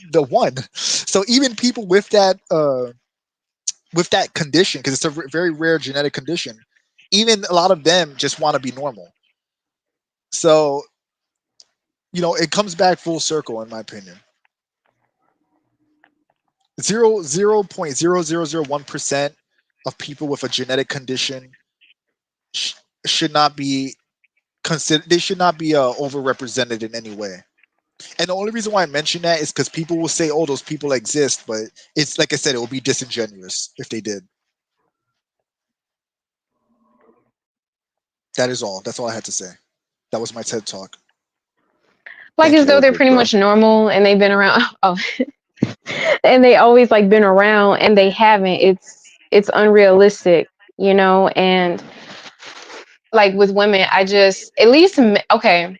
It's still bad. It's still bad, and it irritates me too, because I love men, and seeing them be feminine is just, oh my God, it's I hate it. It's Oh God, zesty. I hate it here. Yes, being very zesty, I hate it. And just weak and have no backbone. At least that they'll still have like the physique. They may try to change like the characteristics, but at least like they'll still have the physique of a man that's like pretty much like An toned and abomination. muscled and everything like that. Well, not compared to like women, because it sucks that I'm not being represented anymore like as a woman, because even though I'm straight, I still love seeing beautiful women. And I don't know, I just it's just amazing how we went from this to where I don't see like good representation of women anymore. And then if she is that she displays characteristics, or she does have like a built beautiful like feminine body, she has to be lesbian. And it's like, well, why can't she be love men too? Because it's like I hate it. Like, why did? Because I noticed that. It's like, why do? Okay, I have to use my favorite as an example, or Felicia from Spider-Man. That it's Oh like, God. I Oh love those God. two women. Poor Melina's Black my favorite Cat. character. Yes, Black Cat. That's what I'm talking about. Black Cat, Felicia. Yeah. Poor Black And Cat. You saw what they did yes, to her poor in Black Spider-Man Cat, like 2. she had to get roped up into this too. And it's like they've always catered towards the male gaze. And though, I mean, it's not towards me, but then I still love seeing beautiful women. And the fact that now they have to be lesbians, like they will still keep them feminine. They're still going to be sexy, but they're too sexy for men. Literally, we have to make them lesbians. Or if not, she has to Black be Abby, and and it's like, where's my representation at? I don't want a flat ass. I want thick asses and thick thighs, and full breasts, and feminine arms. Then she don't have to have Ronda Rousey. No offense to Ronda Rousey, I like her, but yeah, or Abby arms. Like, it's just, Ronda Rousey's not that bad, but No, she's not. Ronda Rousey is Abby, not that bad. Yeah, you're right. yeah, she's not that bad. I didn't mean Black to Cat. throw her out there like that, but Black it's Cat was just, Black Cat was the This is what best sane looking. people are. Black Cat was the best looking woman in Spider-Man 2, Spider-Man, Insomniac Spider-Man. She was the most feminine one, the only one that still was busty, still had like thighs on her, booty, trim waistline. She had some muscle tone, all of that. And that's the one they choose to make into a lesbian. And people will argue that that's not by design. There are people that would defend that. But but it's man, Jaw Jane, she's straight. She still likes Peter, but she walks all over him. Okay. also, yeah, like, and we talked about this before, Melina. If a guy was acting like that, that woman would dry up like the desert, because like that shit is women do not like that shit. Being cucked like that woman will have sandpaper down there. But anyway, He was the other he was point out there is making pancakes for everyone. the other point is that I wanted to mention is that you have all these women. I'm not saying that it's good, but you have all these Instagram thoughts that are in good shape. They're pretty like muscle toned, but they have very curvy bodies, feminine bodies. So even if you wanted to make a strong woman that she looks like she can, like, is formidable, they're still beautiful. You can still make her look beautiful and attractive. You don't have to make her look like a man. So, No. because like, again, like, I'm not saying that it's good, because the insta thought shit is really annoying. I'm just saying that, like, there are women that go to the gym, they're fit, they actually know work out, they have like good muscle tone, but they look like women. They don't look like fucking men. They look like attractive women. So there's actually a reference that you can use to do that kind of thing. Like, if you look at like gymnasts, when was the last time you seen a gymnast with a bubble gut in the Olympics flipping around? Like, Never. it's like, look at sprinters. Look how sprinters are built. A lot of female sprinters, if you watch like track or anything like that, they're athletic, but a lot of them are very feminine. So they even then, there's a narrative that, like, if you make a female character strong or badass, she has to be built like a chubby truck driver that drinks beer all day. And I don't fucking understand that. The truck driver in the Resident Evil 2 remake, where he There got you go. that greasy ass burger. Why'd he bite me? You read the original? Why'd he bite me? Like, maniac. Yeah, But why that? Why display that though? If you know you're already insecure, that's the thing. Like, they're already insecure about their looks, their weight, and all that. But then they'll put that into media and then make it worse. Like, it have like the most awful, unattractive, unladylike, all that and such, like annoying traits. That's just, but because, okay, if you want to represent bigger women, that's fine. But you could still make her feminine. You could still make her beautiful. You know, I don't, you don't have to push and shove down like, oh, you know, fat and this and that down your throat. Because I know that a lot of people will say that, you know, they don't want that to be promoted because it's unhealthy. But, you know, just saying, you know, if that isn't the forefront, you know, the message or anything, like there's no message at all. It's just a plus size woman in a game, because I feel like that can still be pulled off because everyone has their preferences. And that's what I'm saying. You know, if you're trying to represent, you have to do it the right way. It's possible. You just can't, just don't be an idiot and don't be so extremist, so toxic and aggressive with it. Like, if no one's soft about it. And it's just, I don't get it. Also, they need to stop invading each other's spaces because, all right, why? Yeah. Like, That's think true. about it. This is what I think would be the best of both worlds, even though these people don't even deserve that as far as I'm concerned. But playing devil's advocate, have your Dustborn game, have your woke ass game, but leave Dragon Age alone. Leave Spider-Man alone. Leave Ghost of Tsushima alone. Make your own thing where you want to promote that, especially if it's already established of what the series is or what the tone is. So I just think that the reason why these people get so much pushback is because they're trying to infringe on our space, but then also they like, it's like they want to infringe on our space but also create their own like shit with their own space, when really they should just mind their business in their corner and they leave us alone in our corner. Because I find that there's a weird duality where all these leftists and shit, they complain about sexy women in games, like, oh, these guys, you know, this is childish. You know, I'm an adult now. The I don't need prunes or to. whatever they want to call them. Yeah, these sexy women, you're gooners or whatever. And it's like, why are you over here bashing something that you don't have to play when there's Dustborn right there for you to get your activism fix from? Yeah, right. So again, like, even a game that's not even a non-established series like Stellar Blade, where they just had the one game for the first time, people were going crazy bashing it. This game was clearly made for their audience and it wasn't made for them. So why come over here and bitch about it? But then these same people would come to a already established space like Ghost of Tsushima or something else like Spider-Man, and then they'll try to interject their politics. So because these people can't leave other people the fuck alone, they ironically are screaming that everyone else is hateful and bigots when they're the ones who are the most hateful, because they are the ones who can't tolerate anything that's different. Not one person said Dustborn should have more masculine characters. They acknowledged that that game was woke trash and they let it die. And the people that are woke and far left, and they should go and enjoy it. You get what I mean? It's Right. Yeah, it's so simple. It's so simple. It's so simple. Yeah. You have your game over there. If you really wanted to play that, shit, you would play it. But because you don't, you want to come here and make Spider-Man have your agenda in it. Leave Spider-Man alone. They're the ones who are intolerant. They're the ones who can't tolerate this stuff. I haven't heard one person complain and say, I want Concord to have more badass masculine characters. The fan base accepted that game was made for woke people and didn't play it because that was for them.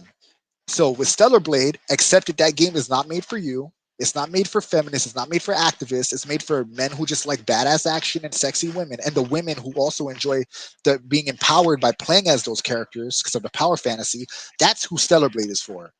So leave us alone in our circle and you do your thing over there. And if your shit dies, it shows that your people aren't buying your games, and it shows that people don't want it. Well, it's like what Emerald said.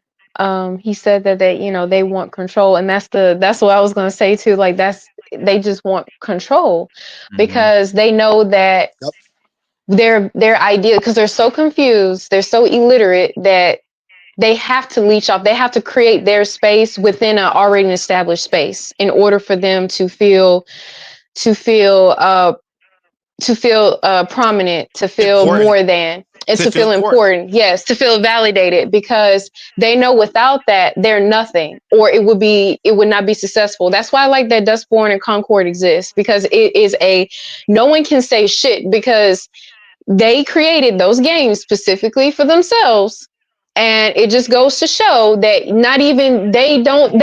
they don't just not only hate us, they also hate themselves, because if they did, they would love and play the hell out of this game. And but then, it wouldn't, and they don't play games. And then you're already a small like minority population, you know, so you're not gonna reach the sales or playtime as much as like Stellar Blade or Bayonetta or Splinter Cell. Like you're not gonna, because you're already a small population Overwatch. anyway. Well, it's not. Or It's not. Overwatch. It's not for. It's not for. It's like this is like known. I'm glad that Emerald Taurus said this, but that's the underlying subtext. It's not about being fair. It's about control. It's about supremacy. It's about dominance, right? Like we are gonna force our beliefs onto you. We are gonna force ourselves into X in the third position. It's always been about Accept that. us or else. Yeah, accept us or else. Yeah. It's not about accepting them. They don't care if you accept them. They just want to tell you what to do and to tell you that you don't have shit about it. I mean, you can't do shit about it. That's what it is. It's like they don't care if you think these people really care if they're accepted. They just want to have the power trip of saying, I know you don't like this, but fuck you. You know, do what we do. You better play ball, or you go to jail, or you lose your job, or whatever. You know, Well, it's about dominance and supremacy. It never was about acceptance. well, that's actually a good way. And that's why I say I feel like they hate themselves. Yes, because if you love yourself, you would have more. You would have self-respect and integrity. Agreed. Mm-hmm. But that's actually a good segue to another game made by activists that are seeking validation and want control. And that's Ubisoft, because Assassin's Creed Shadows has been delayed to a year in February, right in time for Black History Month. Oh my god. You want to know something? Black History Month over here is actually in October. Ah, interesting. Go figure. But yeah, I guess it was those Star Wars Outlaw sales that, because that's new for any AC to do something like that. Yeah, you know they love their routine of yearly games. Usually never.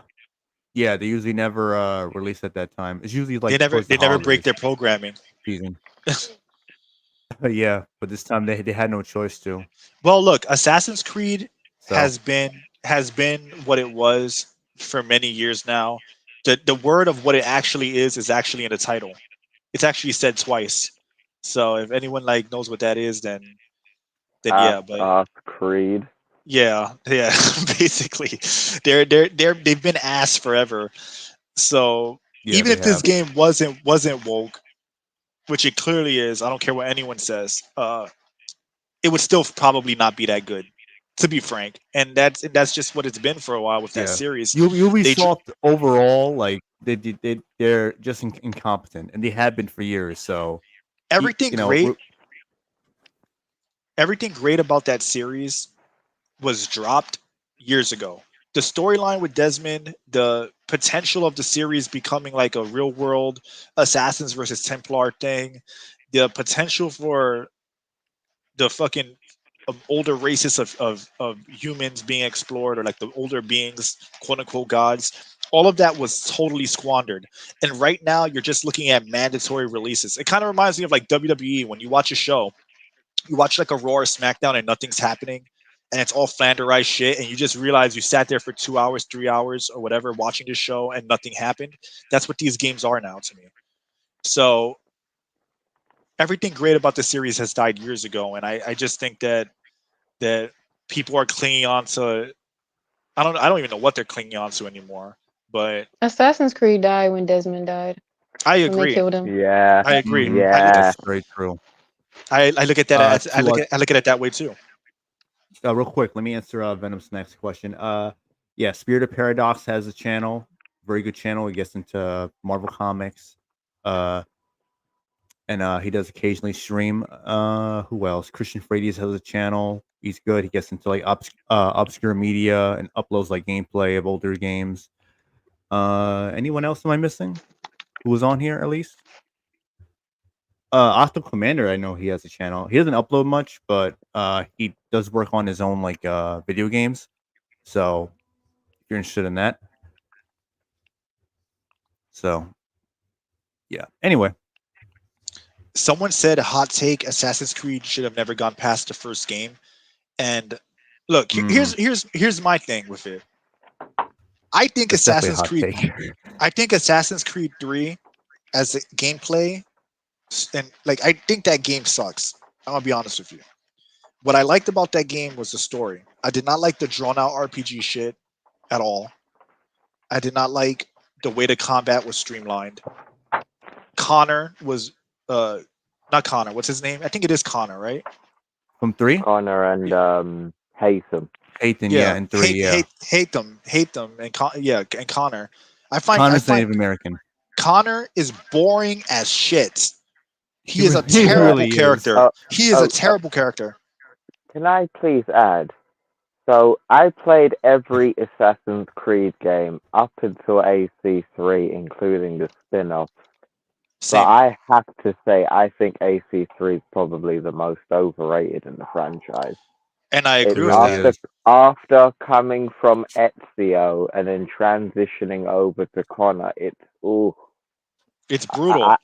I've got the remaster and I still can't enjoy that game. Same Revenant, thing. I had gotten the remaster, and I'm like, yeah, I can't. Revenant, remember when I tried playing it? Yeah, no. Then I ended up giving it to you. I'm like, all right. So the time we were hanging out and whatever and talking about it, I'm like, you know what? Here, just take it. Maybe I like the setting. I like the setting. Yeah, the setting's I like good. the idea, the setting is but good. it's just the execution. It was just like really boring. The buildings were boring. The Animus room was boring. Like we went from that cool black Animus room to just blinding white. Desmond died. Alex Cross was basically like a nothing burger after reading the books about him. Ass pull too. That was an ass pull with that character even. So I knew about Alex Cross before that prototype playing in the background. Like Alex Cross was a really dope character to learn about in school because, like, back in school, me and my friend used to just search anything about AC. But this 3 was so boring, man. It was. In it was every boring. aspect. And the only thing that I liked about that, well, I didn't like that Desmond died, but I did like but the things that were interesting to me was everything that was not happening within the actual like Animus, because what I cared more about was the story, and then they dropped the ball because I mean, we all know how Assassin's Creed 3 ended. So when I beat the first game, I felt very dissatisfied, but at least it ended, and I felt cheated. I felt cheated out of what they were hinting at throughout the whole series up until that point. They were hinting that damn, what the fuck, Desmond was learning and absorbing skills from the Animus, and I always thought it was going to end up with him eventually with him in the real world fighting them and stopping them, like, with a more like, I mean, he did some of that, but I mean like more in a more expansive way, with him actually being a real assassin, with the clothing or whatever. They never went there. And it just was underwhelming, and they killed it for me. And then everything after that was just an excuse to keep the series alive. So I tried playing it when Revenant gave me the game. I tried playing the remastered version. I couldn't get through it. It was that boring. I even questioned how I got through it the first time. The full the 100% synchronization options. Like you do the extra bonus challenge and you get full synchronization. That was the only game that I felt I just couldn't do it. Like I hated those little challenges that they added, because I'm a perfectionist when it came down to AC. So like with AC2, I would always like complete everything, get all the feathers, delete the game, then do it all over again. But when you've got those synchronization they were terrible. I hate them too, especially in Brotherhood, like the ones where you couldn't get the bro. Let me tell you something crazy, Spirit, because I'm the same way. Like the last one that I completed 100% was 2, because not 2. Brotherhood was the last. Brotherhood was the last one I completed. I completed 100%. But the thing about that is, and I stopped caring because I just stopped caring. But the point is, is that I have streams where I'm fucking like so I have streams on YouTube that I'm so annoyed by the challenges because the thing that I hate about them is not even the 100% thing. It's that it limits how you play the game. It limits your creative freedom. I don't give a fuck about doing it whatever way they want me to do it. I want to throw a bomb on somebody and throw them off the roof and have them fly into 3 other guys. And when the game is telling me I can't do that if I want 100% completion, to me that's a terrible design philosophy. Use your hidden blade, like so boring. That's why I stopped caring. That's why in my last Revelation stream that I did, somebody asked me. They said, "Are you gonna do the challenges like the synchronization?" I said, "Hell no, I'm not doing it." And the people in the chat were like, "Thank God." Like, so even they fucking hate it. Yeah, it was a bullshit challenge on the mission. Well, you know the mission that was shown at E3 where like Ezio tries to take out the chain in the city so he can get on the boat. And then he uses the flamethrower on the boat. Yes, so basically, there is a challenge on that mission where you cannot fight like that. It says only use a particular weapon or something like that, and it's like. And why would you do that? Why? You know what it was? Because they wanted artificial replayability. That's what it was. They're like, oh yeah. Yeah, if they ever remake 2, we need that remission replay. Emerald Taurus, thanks for tuning in. We always like seeing you here. You're the man. You're based. Hope to catch you on the next one. Brother. Thank you for watching. Nah, seriously, he's fucking based. Every time I see him, he is. He's spitting facts. So catch you later, bro. Even in the comments on videos, like even on X. If you follow him on X, he always saying something. You always saying something based. But yeah, so continuing forward. His art is good too. I don't know if you've seen it. I haven't. I think I might have. I gotta check it out again. I think I might have, or maybe I saw it and didn't know it was his art, which would be bugged out. Venom Snack says I have over 100 hours logged into Black Flag. The sailing was so relaxing. I used to love Assassin's Creed. Rest in peace. Oh yeah. Black Flag was fucking dope. Black Flag was alright. I actually couldn't finish Black Flag, to be honest. I didn't like the crafting. I just didn't like the crafting. Annoying. Like, oh, you gotta upgrade your ship because otherwise you get fucking like demolished by like 2 or 3 ships. I have my grievances with the game. First, the modern day crap, which actually you, the player who works at Abstergo, massive drop of the ball there. Didn't like that. When it comes down to Edward's story, I don't think he was very intertwined when it came down to being an assassin. Now that's where I think the franchise really became about the time period and not caring about the assassins. For me, that's where I think it started. That's a good point. But for me, it was the gameplay what's the word? The replay value of being a pirate. I loved upgrading my ship, attacking other ships by I don't know, chaining them up and then boarding them with your crew. That was really fun. I love that. I love doing that. That was so fun. What's it called? You board. There's another word. It's like a siege, right? Don't you siege their ship? Yeah. And you use the chains. You swing across, and you swing across, and you jump down and all that. But you know what? For me, what they messed up with in that game, personally, well, the real world stuff you talked about was true. I hated that. It was a big step down. But also, I didn't like the crafting. I don't mind upgrading the ship, but I just wish it cost money. I just didn't like having to I just didn't like having to get specific resources to do it. It made what otherwise is a fun game far more boring for me. Even though I do like that game. I'm not saying it's bad, but. I absolutely agree to that. I have to add, with certain materials, you would need to get a specific pelt from some special kind of wolf or rabbit. And sometimes if you wanted to go buy that current or that material, it would cost a lot. Yeah. The crafting for me, it was too much. Especially and it was a pain in the ass. As well. It was. Yeah, at 3 it was worse because 3, at least with 4, you're doing cool pirate shit and it benefits your cool pirate activities. And 3 is just fucking boring. How long it took just to get the second holster in that game? You have to do the whole home frontier stuff. You have a good 3/4 of that just to get the second holster for your pistol in AC3. But that's when they started incorporating all the excessive grindy shit. in You know that what's game? funny? Yeah.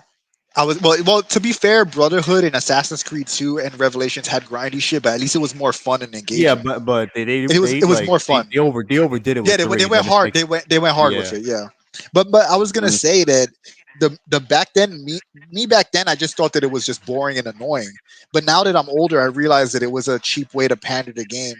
Not pander. Sorry, it was a cheap way to pad Fill out the the game. pad out the game and have cheap filler.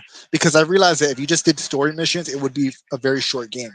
Because I had that with Revelations where I was already like, Oh, did because you we were, know most yeah. of the missions in 4 are actually tailing missions? Yes, I know. I know that the hard way. Yeah, But that's the also a flaw. because I was playing Revelations and I was playing through the game, and I like Revelation. Revelations is probably one of my favorite ones just because of like the cinematics and stuff like that, and the Same, way that the same. combat is, and I like the bombs and the sticky bombs and stuff. And I was playing it, and I knew what to do already because I had like I had been in that game before. Oh no, not I'm thinking about Brotherhood, whatever. But anyway, with Revelations, I had like breezed through the game. Brotherhood is the one I had played through the whole thing before. But Revelations, I had breezed through the game and I realized how short it was because I did a minimal amount of side activities. So I realized that the padding is mostly padding. That's what it's for. But back then I didn't know that. Yeah, Back then I thought it was just Venom grinding. Snack, Venom Snack, I don't like the survival mechanics in games. So I try to get into some of them that look interesting. Like what was that game called? Outward, World, whatever the fuck it was called. Outer World, was it? No, it's Outward World. Oh, I don't want to remember. They're making a second Outriders? one. No, it's Oh yeah, it's like Outward. it's some Outward, right? Yeah, it was like some like like RPG. It's like clunky and shit, but it has like a lot of survival mechanics. You have to like have your backpack with you, and if you want to like fight better, you got to drop your backpack. But if you die, you lose the backpack, and then you got to go and find it wherever you're at, and all that. Then you got to like sleep and eat food, and then you got to worry about if you're cold and all that. And I'm like, and then the I don't combat mind is that. clunky as hell. So I was like, I don't after that mind game, that. I was like checked out from those type of like survival games. Like I even tried Ark Survival Evolved, whatever it's called. Terrible. Yeah, I was like, I can't. Terrible. I can't. Wasn't that like humans versus monster game? With the Evolve? dinosaurs? No, like it was just with random Evolved. monsters you could play as, and like it would be against I think a that team is of Evolved. humans. Of. Yeah, that Evolve. didn't last long, did it? No, not at all. Not at all. But like, I don't mind survival games if that's what I go into it knowing I'm gonna do. I hate when if I want to do that. I hate when they force it into a game that you're like, why am I doing this again? Like, why do I have to drink water to survive in this game when this is just a random new mechanic? Like good example. I hated they added that in Shenmue 3. I was gonna mention that. I was actually leading toward that because I know that you played. I was building toward that. Perfect, you mentioned it. Because I'm glad you did. Because Shenmue 3 is an abomination.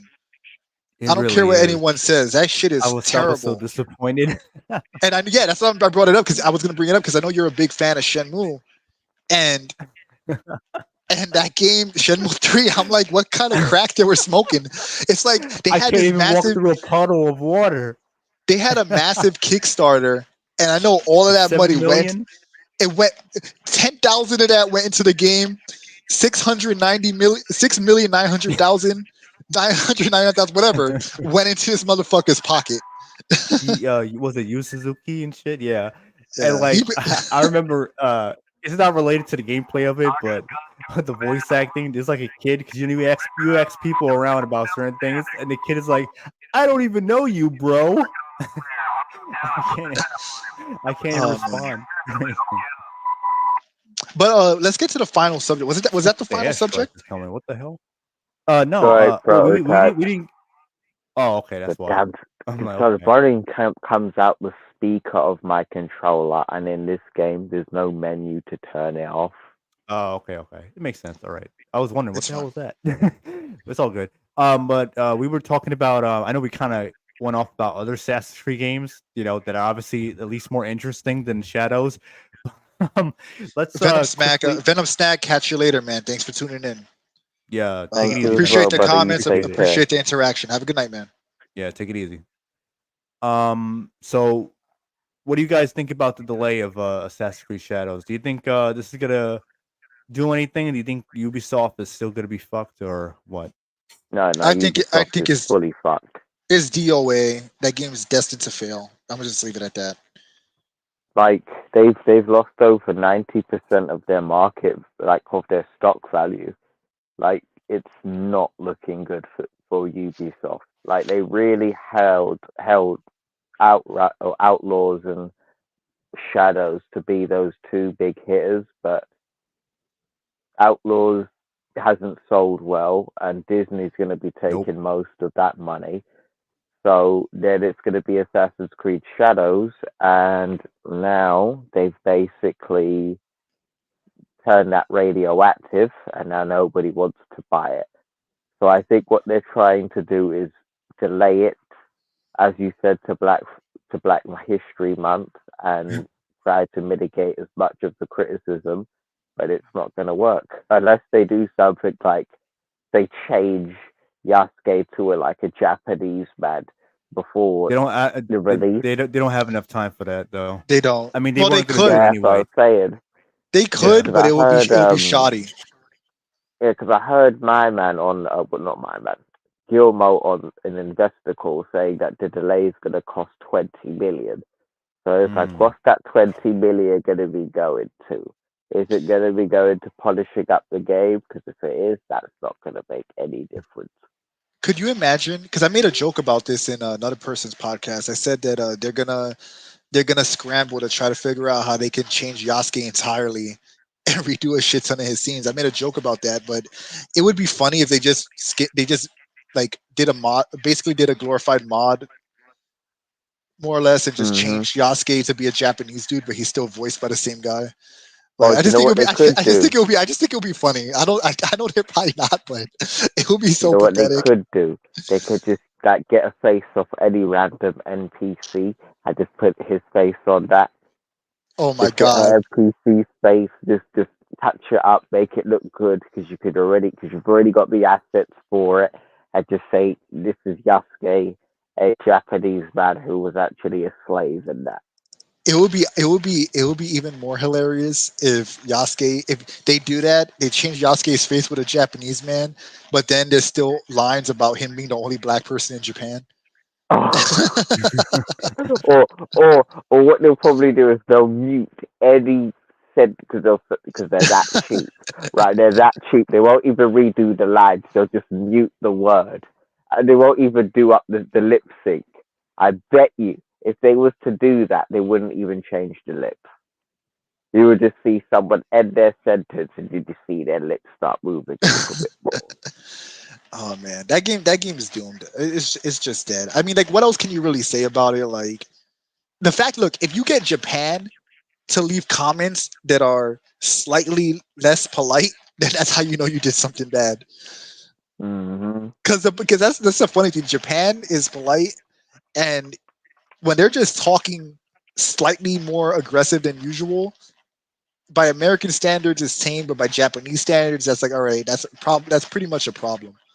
Oh, do you know what we forgot to mention? The poll that was for one of the figurines for the game. It's apparently, I forgot the name of the bridge, but it's one of the poles of a bridge in Japan that survived the situation in Nagasaki. I don't think we should say that word online because of demonetization. But yeah, so that's what that pole was well known for, and they basically used it for the female character to stand on in the figurine.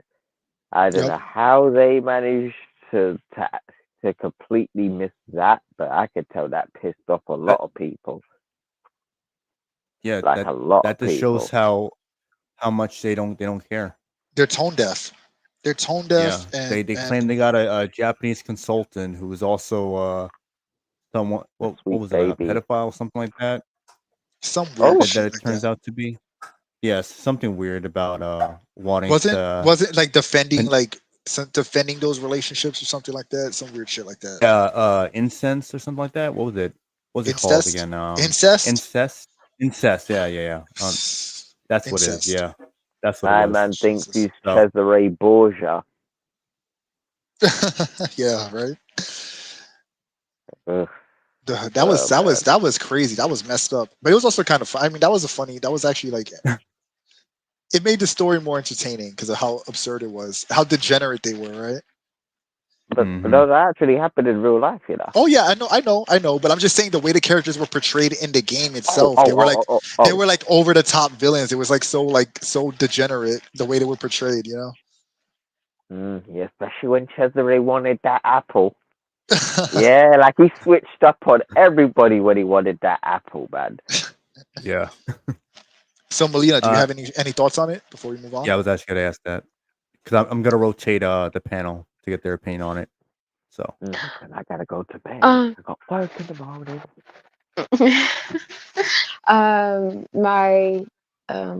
My 2 cents on it is if they were smart after what's happened with Concord and Dust Bucket, that they would cancel it. I'm trying to figure out why they haven't canceled it yet. Just cancel the whole project. Just throw the whole game away. Okay, it's pretty much DIE from the get go. So just let it DIE in the trash with Dust Bucket and Conceited. Just let it die. Dust Bucket and Conceited. Dust Bucket. Yeah. Dust Bucket and Dust and Bucket. Conceited. I like Conboard. Conboard. Yeah, that's a good one. Who came up with that? We all know Sony's gonna get that tax return on that. Oh yeah. If they gave refunds and they're just gonna completely erase it and try to act like it doesn't exist.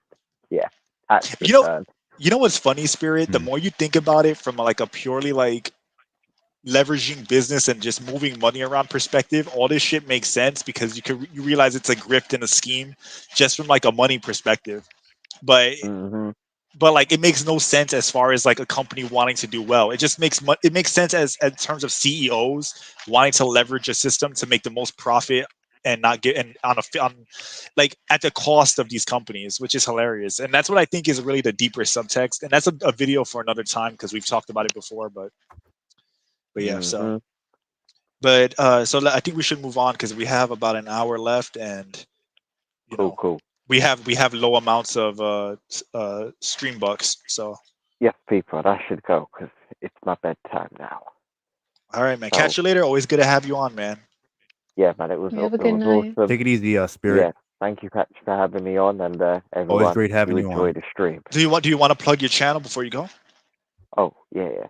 So my name's Spirit of Paradox. I make content surrounding the new and the old Ultimate Universe at Marvel Comics. So if you guys are fans of Marvel Comics, come take a look at my channel and see if there's anything you like. And like and subscribe, and I will see you all in the next one. Thank you very much, everyone, and have a good night. Have a good night, man. See ya. Thanks for tuning in. And thanks for talking. Kind of reminds me of Stewie. Remember Stewie? Yeah. You like some DC? Speak up.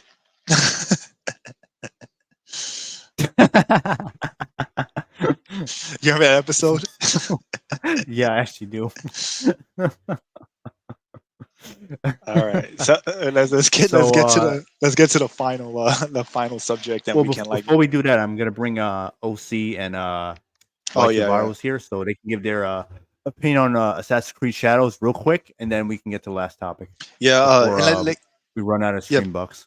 Yeah, because let's just try to be concise because there's not a lot of time left. So, hey,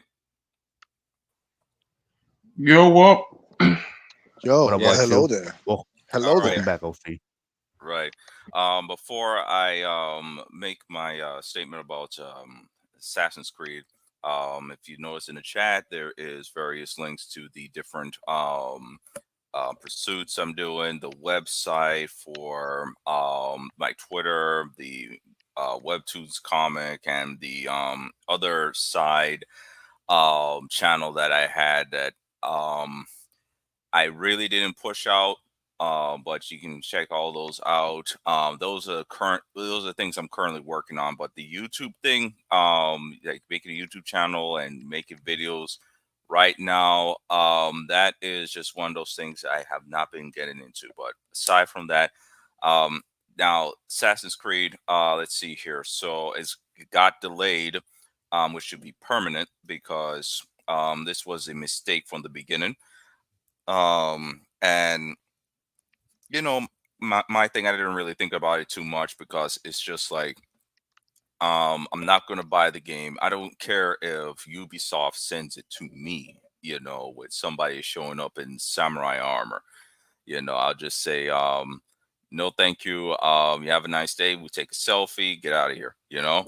But in terms of this game, um, it's a disaster. I said my part about the characters, everything. It's what I call a migrant simulator, if that's a very politically incorrect description, because it's just like got this black guy going around beating up a bunch of Asians, and it's just like is this really happening right now? Bad enough they gave It's him a the regular kind of day in New York. I was gonna yeah, say yeah, that New York right, COVID simulator. right, and then you Yeah, have basically. the cannibal. Of course, that weapon is the club, the Onni club. So you gave a black man the Onni club, which is synonymous with ogres, and you know, it's similar. It's like an ancient baseball bat, and he's going around whacking people all over the place, and he's not even doing anything People who's heroic. behind that don't think clearly about what they're doing. The ignorance.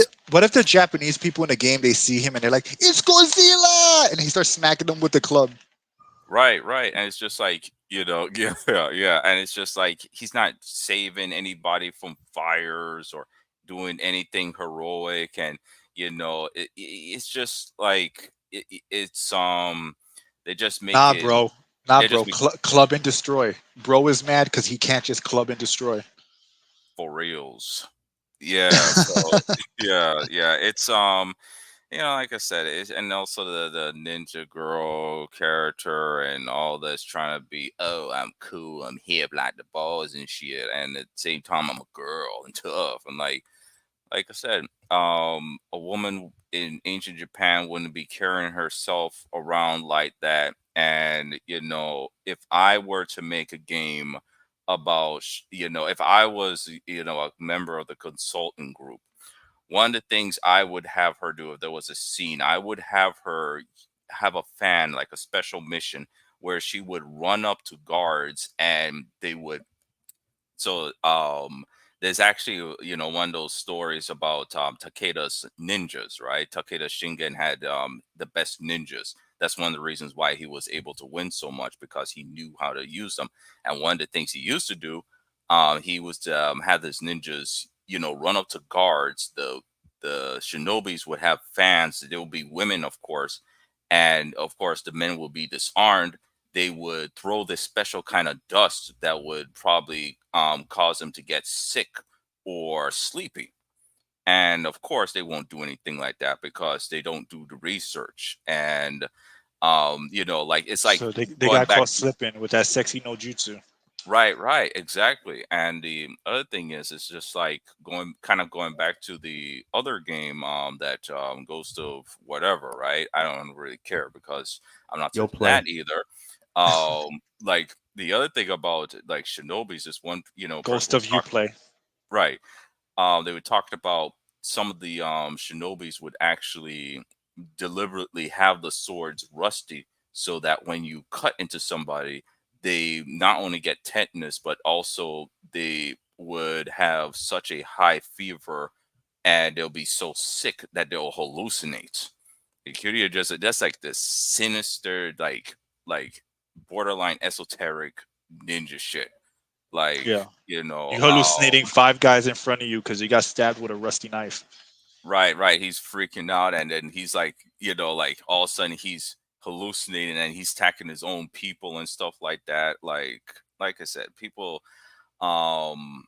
they look at these games and they think, oh, this is so authentic, and you know, they have some references to Japan and stuff. Like, they don't understand. Like, this that time was some It's like dark calling. shit. It's like calling. That was Mortal Kombat IRL. Mortal Kombat IRL. If you want It's like Mortal Kombat it's like IRL. calling Senator Armstrong an accurate depiction of Americans.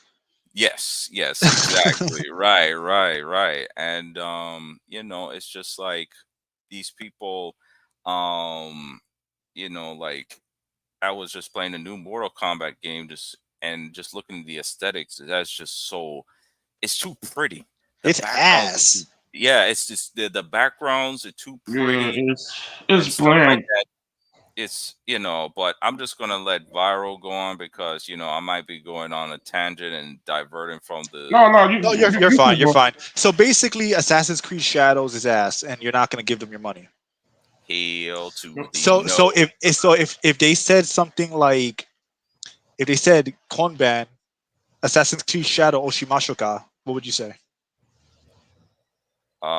Say it again. Konban, Assassin's Creed Shadow Oshimashoka. Nandato. That's the appropriate response, bro. Right. For those who Yeah. don't know, I just said tonight, would you shall we play Assassin's Creed Shadows? So Nope. No. No, I wouldn't play that shit for $1,000. But nah, No. It's yeah, just a waste. It's just a waste of time and effort. and And money. right. And I'm not the biggest fan of this guy because he's kind of like around the set of people. But I remember Jinpachi was saying, be careful with Wukong and association with the Chinese government. yep. So, like I said, the caveat was I'm not a fan of this guy. His name is Razorfist. But one of his new videos were talking about something that hit to the core, and sometimes people get their points right, and he was talking about how the Chinese government is involved with ESG and they have near infinite money, and for us, our perspective, we're looking at 400 to 600 million dollars with the Concord game disaster. We look at that from our perspective and we're like, why are they spending this money on trying to make something to get a return? But if you want to wage a propagandist ideological psyop, that is appropriate, because if you want to go on a massive scale, you gotta go big with the spending. Yeah. And and Well, he didn't say those words exactly in the video, but he was just saying that the contrast of their material with Wukong being so good and the garbage that they are funding, it makes sense, and they're just pushing this nonsense. exactly, bro.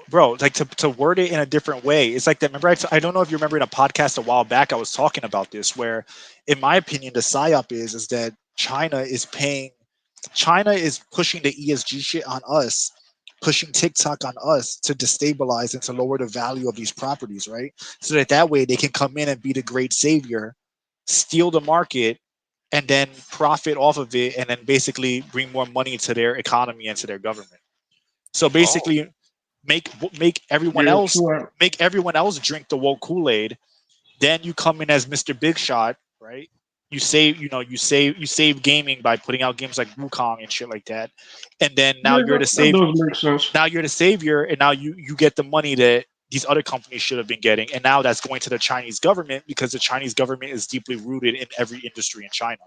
So to me, that's the psyop that they're doing, which is why like TikTok is unrestricted in the U.S., but TikTok comes from China, and within China, there's heavy restrictions on TikTok because of the danger that it poses toward reducing attention spans and overall making us, literally dumber. I don't use TikTok. TikTok is garbage, but my point is that a lot of people do. So right, to right. me, that's what they're trying to do. And also by devaluing these properties by, saying, hey, you want your game in China, you have to do XXX in the third, and like pushing ESG and working with BlackRock and Tencent and whatnot. By doing that, they're lowering the value of properties like Assassin's Creed, of companies like Ubisoft, and then China with their vast resources, or BlackRock with their vast resources, can buy them up, and now they actually own them. Yeah. All right. Yeah, Let's so that's what I think. get Y2 Viral's take on Assassin's Creed Shadows being delayed, and then we can get into the last topic Yep, sure and thing. try to get through All that. right. Yeah, about Assassin's Creed. And sorry. And to be honest with you, with Ubisoft overall, this is gonna wind up like they basically the new Bioware, and they keep putting out glitchy ass games, bad like story writing, terrible designs. It's just practically Bioware, but with a bigger budget. So I think Assassin's Creed Shadows is going to be another buggy mess like Star Wars Outlaw. Would Ubisoft be stupid enough to have two games with to release two games with glitches? This won't be the Yes. first time. It won't be the last. So that's my opinion about Ubisoft's Assassin's Creed Shadows. So That makes sense. yeah, I it agree makes with I get what you're saying because yeah. they basically are. I mean, these companies kind of. Excuse me. They did. These I think companies they are did. like interchangeable. Yeah. Like they Yeah. all keep doing the same shit, fucking up. They never learn, and that's why there's always like bad news attached to them every time. Yeah. Pretty much. Oh yeah. Because- Alrighty And them delaying the game isn't going to be ain't going to make anything better. So I think they'll delay. It's supposed to release October this year, right? Or am I wrong? No, it got delayed till February, so right in time for Black History No, Month. I'm saying the original release, like. Oh yeah. It was coming out in November, I believe. Yeah, November. Oh, okay. Yeah, so them delaying the game isn't going to make it any better. People already made up most people already made up their minds with Ubisoft already. So yeah, so I'm not gonna be shocked when the sales and ratings are gonna be shown February next year. I think it's coming out February. Yeah, it is February. I Yeah, don't think they said exactly when, but it's in that month. yeah. I mean, It's- it's like I said, you yeah. piss off Japan. You piss off Japan to the point where they get kind of vocal. That's how you know it's bad. Yeah, but I really don't understand why couldn't they just do a Assassin's Creed game based in Africa? You know what I mean? Yeah, I don't get it either. I just think it's crazy because like Japan's one of those countries where they're not like they're very polite, even if Yeah. they're not like they're very polite, and like to make them actually say, hey, this is disrespectful, we don't like this, is kind of crazy because Yeah. that means that actually for them to be polite and even say that in a polite way actually signifies that they're much more pissed off about it. So I just think that's wild. I don't know. I mean, they're just like Blizzard, NetherRealm Studios. All they ever do is just sit around and just make bad decisions, and only people dumb enough to buy this shit is their customers. Yep. Yeah. So let's get into the last topic, real quick. We're almost out of Sweet bucks. Baby, yeah, we on a tight schedule right now. So Sweet Baby Inc. employee who's named Cameron Wild, who I thought it was a lesbian, to be honest, but because I yesterday I had skimmed through the article that I'm looking at from that park place, but I'm gonna read it properly here now. A Sweet Baby Inc. employee named Cameron Wild, who claims to be non-binary, admitted that his goal is burning the games industry to the ground. I can't believe Sunny Kiss said that. Yeah, right. No wonder we haven't heard from him since the AEW. You can't tell me that I motherfucker thought ain't he Sunny was a Ring Kiss. of Honor. Yeah, yeah, right. Yeah, I Sunny thought that Kiss was a without the hair lesbian dye. too. Yeah, right. Yeah, you got Yeah, fucking but nose they ain't ring. hire anything. But go ahead. But yeah, and it's in a presentation titled "How to Get Away with Murder: Subverting Genre Expectations" at the Game Developers of Color Expo. This is really a thing. All five Color people were there. Yeah, right. Discovered by YouTuber Kershi? I don't know. You mean colored people, Yes, not yes. person of color. Colored people. People are so stupid they don't even put two and two together. Come on, people. Yeah, right. You're right. Wild introduces himself saying he is a narrative designer and sensitivity reader with a company called Sweet Baby Inc. Wild, who, according to Moby Games, worked on Tales of Kenzara Zhao, that makes sense, Suicide Squad Killed the Justice League, Alan Wake 2, The Crew Motorfest, Kingdom 80s or Alties? I don't know what the fuck. And God of War Ragnarok. Then declared, the stories we tell each other are way more than entertainment. They are how we create debate and preserve our collective values and beliefs. We can and should make better, more expansive, more representational content. Where we're at, hold on, keep scrolling. Then, in a slide titled "Cool, so why am I here?"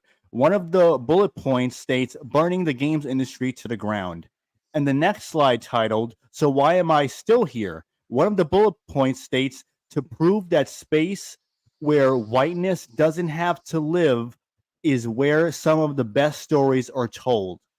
Wild explained, a lot of us who are really fighting for more inclusive games and storytelling don't have a choice when it comes to discomfort. A lot of us who are just existing don't have a choice, which makes this really hard often. But recently, I started realizing that discomfort or the place where whiteness doesn't have to live is where some of the best stories are told, and it's where genre storytelling lives. Anything else? S- Let me see.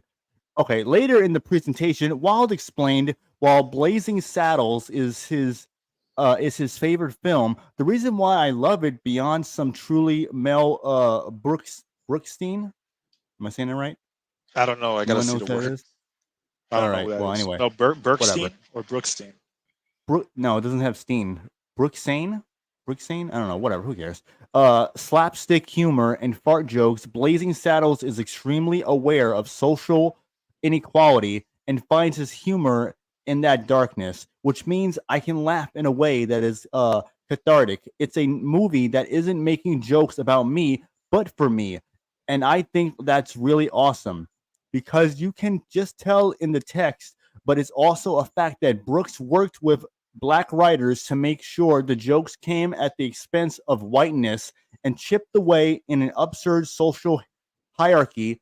It's deliberately and unexpectedly a narrative that contributes to the liberation of people like me. It isn't respectful, it's offensive, but yeah, it offends the right people, which is to me the point of truly incisive, intentional genre work.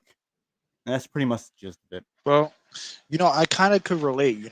When I get on the stage with my multi-million-dollar suit and I slap Chris Rock in the face and I get in my multi-million-dollar car and then drive home after my appearance in the Oscar. Oh no, that's not me. That's Will Smith, the black multi-millionaire that got away with that. These people love to fucking play victim. They love to play victim and make everything about race and inclusivity, and then at the same time Yep. saying incredibly racial shit like what he just said, negating the fact that there are multiple multimillionaire rich celebrities who engage in Oprah, nepotism, Akon. Yeah. who also engage in nepotism. You're saying a country is racist that has black nepotism going on, which is like laughable to me. Because like again, I'm using this as an example. Yeah. You have somebody like Jaden Smith who fucking sucks, his daughter who fucking sucks, and they're multi-million-dollar celebrities because their father was a multi-million-dollar celebrity from two Exactly. from two Yeah. black parents. So that victim shit, they can kiss my ass with it. I don't feel any Remorse. remorse or anything for these people because Or here you he go. he gets to work in the game industry, and instead of just focusing on making good games, look at the kind of bullshit that they have going on. Like like this guy's a fucking idiot. All I'm Yeah. gonna say is that Yeah. Yeah. he's an idiot, and he sees what he wants to see, just like many other people see what they want to see. And Yeah. Yep. if people really want to know what the oppression is in this country, it has nothing to do with your skin color. It has all to do with how much money you have and who Yeah. you know. That's way more of a Right. decider of how you're oppressed against over the fact of what your skin color or what your race is. But these people are so fucking stupid that they blame everyone else for their problems. I'm not even talking about black people in specific. I'm talking about anybody who's people in general doing this. Because there's even white people that do this. It's because I was born in a trailer park, whatever, blah blah blah. Meanwhile, there's somebody who's a multi-million-dollar business owner who came from a trailer park. Or like I said with Will Smith and all these people, like it's fucking stupid. Either you have money and you have connections, and that's what the deciding factor is. That's what the true oppression comes from. Because you think multimillionaires and billionaires are looking at each other, worried about whether each other's black, Asian or not, or Muslim or Middle Eastern. They don't care because they're all rich.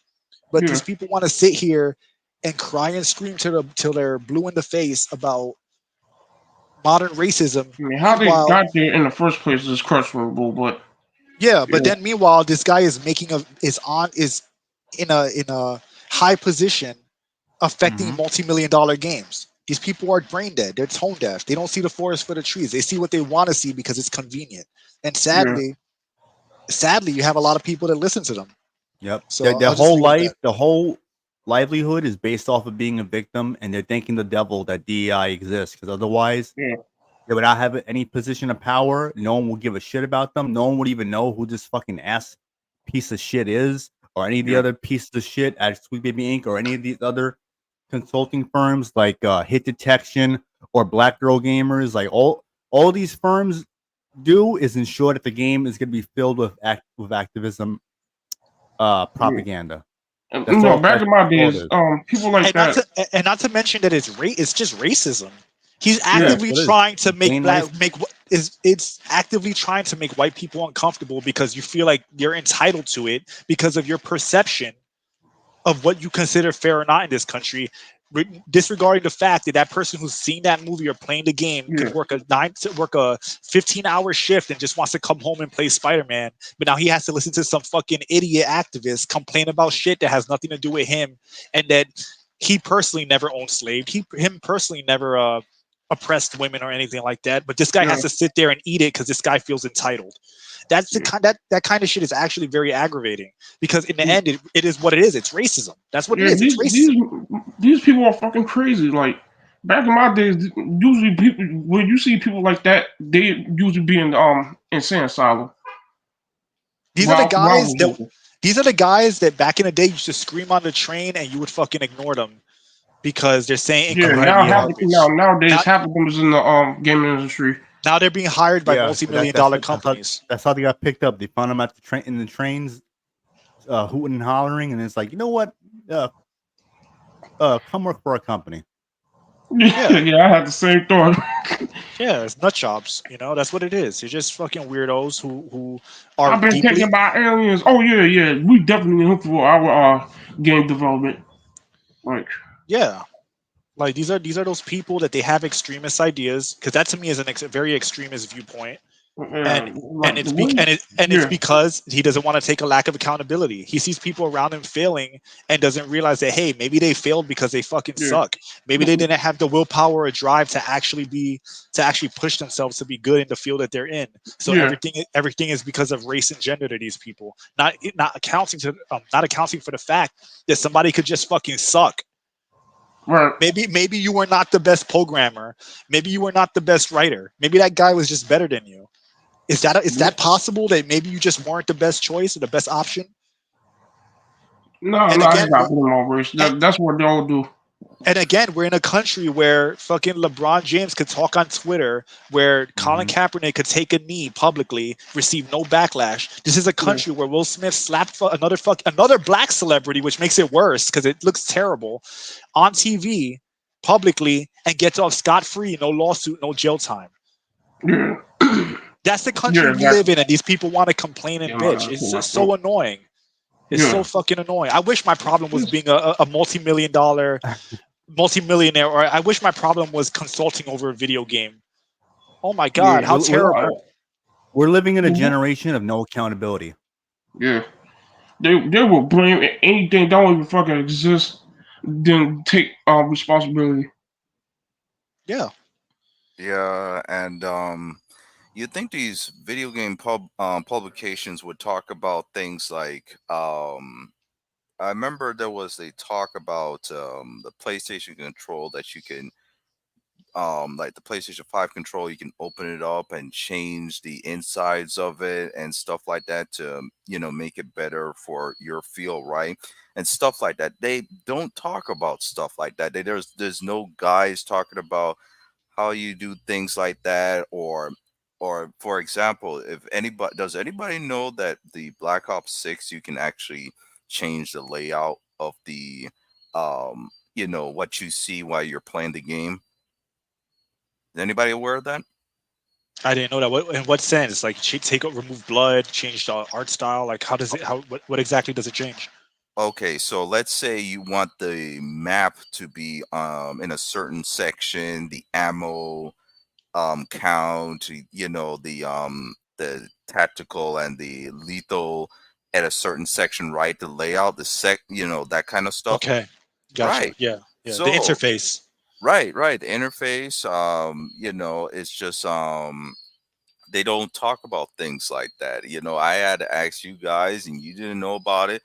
But look at what we're talking about. We're talking about crazy street people getting hired into the industry, and we're supposed to be talking about, like, if somebody were to get involved into video games, right?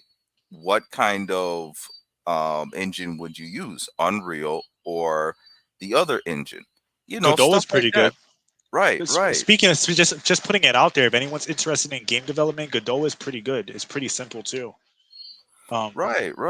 And So you just for the record, like things like that, and it just shows how a lot of this is a massive psyop.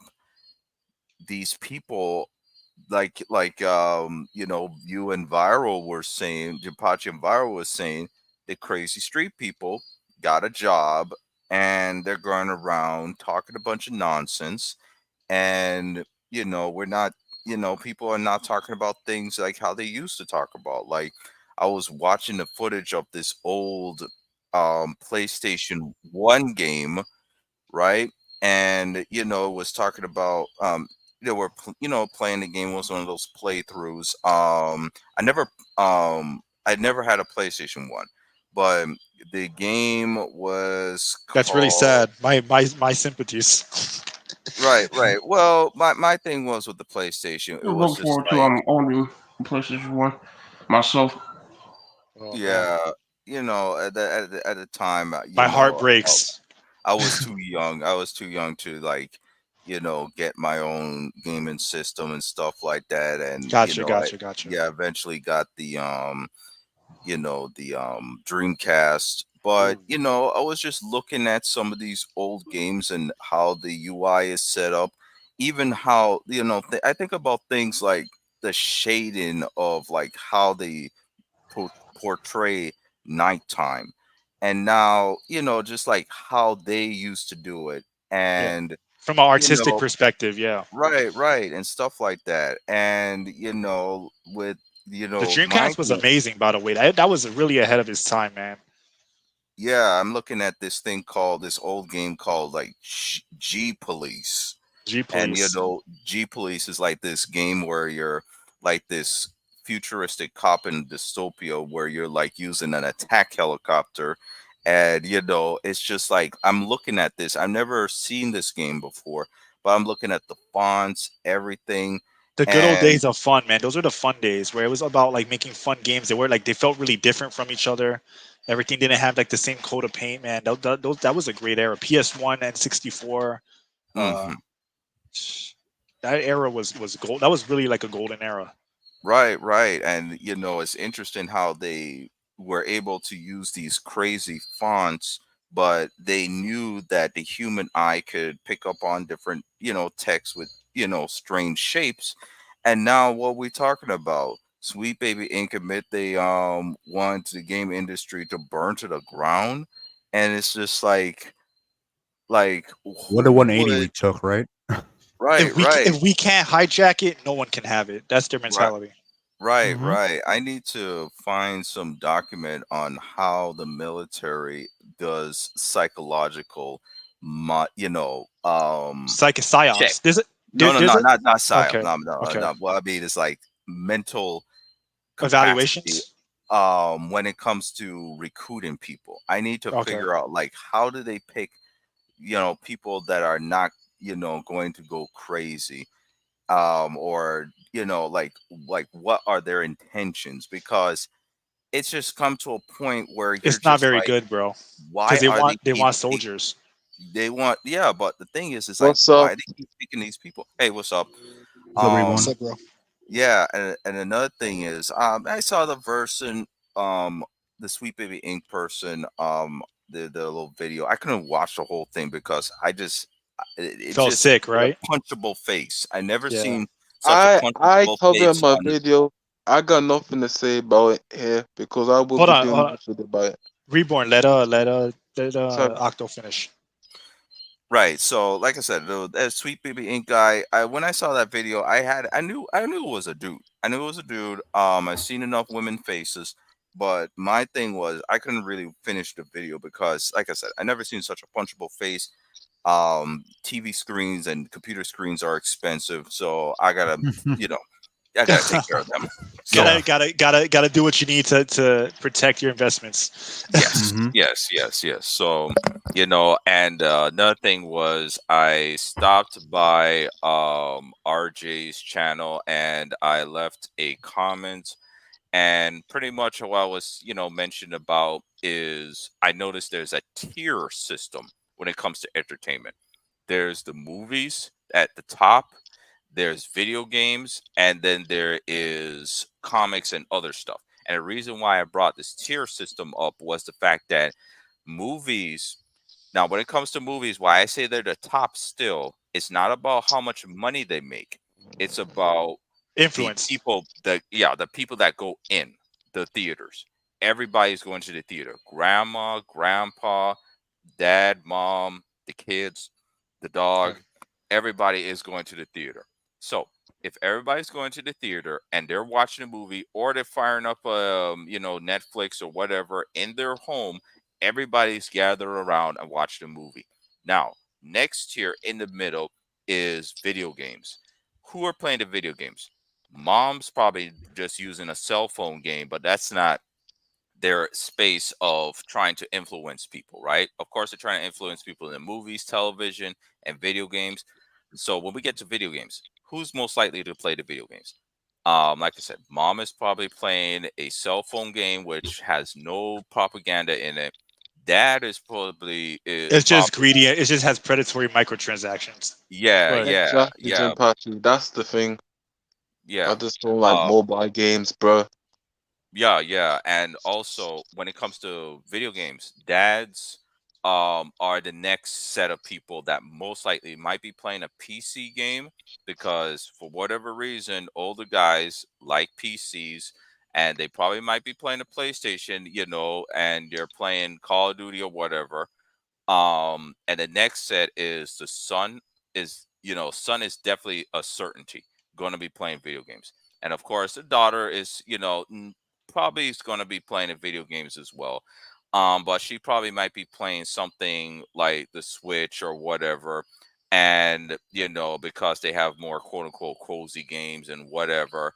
yeah, And most boys are not going to be playing quote unquote cozy games unless they had a bad night in rank, right? So yeah, so that's how it is. And of course comic books are the next set of places to influence people in this massive psyop, because most likely the two people most likely going to be buying comics, not manga.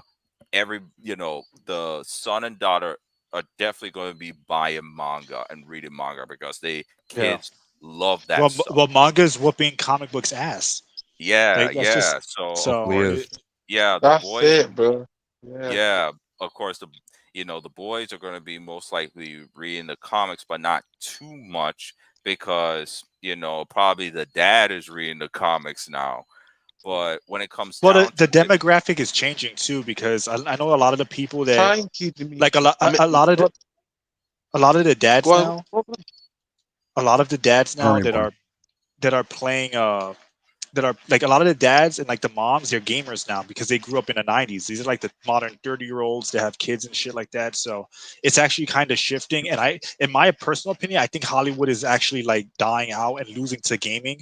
I think Yeah, interactive media like gaming is going to ultimately end up replacing movies, just like movies replaced theater and books and shit like that. So we have to Yeah. see. oh We have to no, see this 2 years this is not time, about bro. money. No, this is so not about money. I'm This not is talking about about money. But I'm just talking about oh I'm talking about the oh it, influence over time oh it yeah, because gets yeah, yeah, yeah, yeah, oh yeah, yeah, yeah. it gets worse. It gets worse Uh, because here's the hold thing. on. I don't mean to cut you guys off, but because we're kind of running somewhat low on time. yeah, Oh And Melina Chan didn't give her thoughts on the yeah, PBBing oh stuff. So I yeah. wanted to give her some time to get into Okay, yeah. that. Yeah, yeah. Melina, All trying right. to go Then first because perfect. I Yeah, have to go last. Then next week we'll have enough time to like really like get into yeah. everything in To more cut detail. loose. Yeah, because we're running low on StreamYard bucks. Before we move on, I'm Oh, just gonna say one last thing. It's kind of interesting Wait, to me what is that that? What is the stream box? oh, Stream it's just a joke. It's just a joke. It's just I a joke. mean, But seriously, what is this? What is no, it's the just Oh that the no, because time that you have limited amount of time every month of that you can use on StreamYards for free. So it's okay. about to be uh capped out. That's why we're saying that. But I'm using yeah, I'm yeah. saying stream bucks because it's a joke like V bucks, where like or Robux, where people go I like let crazy. I let me That try and shit. go. Then I do mine last. But like I said, before we move on, I was just gonna say that it's interesting to me that men are the ones who like to play generally play more competitive games, and a lot of women, like you said, play more games like where like that are more passive, like Switch games, like not all women, but a lot of them. So I just think it's interesting that you brought that up. But yeah, anyway, Melina, go ahead, do your thing. Go on, It is Melina. your show. Huh? Go on, say something about games. The stage is Oh, yours, miss. yeah. Yeah. I was just making sure. So I thought someone was gonna say something. I was gonna let them go. Um. Uh. Oh. Okay. So what Jampachi said. Yes, that's true. A lot of women like to play like the more, as I would say, like the kiddie games, the less stressful games. But for me, I love them all. I love both. I mainly love more like competitive and stressful games. But as far as the Sweet Baby Inc., is that his real name, Christian Wilds? Cameron Wild. Cameron Wilds? Is that his real name, or is that like a? Wild, I say it, think Miles. that's all we got to go with. So we don't Or know anything Denver other than that. Wilds, whatever. Oh, okay. He needs to pick a better name because that sounds like a poor name. But He really does. Well, he's already Denver sus, Wilds, so I would say Denver Wilds. he's already zesty. So oh, there you okay. go. All right. Well, that I don't explains a call lot. this. And just like I said about Erica, zesty or dudes like him pretty much that we may share the same skin tone, but we all don't think alike, and that's what makes us different. You got the ones that do think alike, like a hive mind. You got the ones True. that are open-minded and think different. Real black people do not claim him because he's the reason why our community will never be great as it should, because we hold each other It's back due worse. to lack of It's worse. accountability. It's Reborn. worse, bro. Let her finish. Let her I don't finish. know. No, just saying. Go on, Melina. Okay.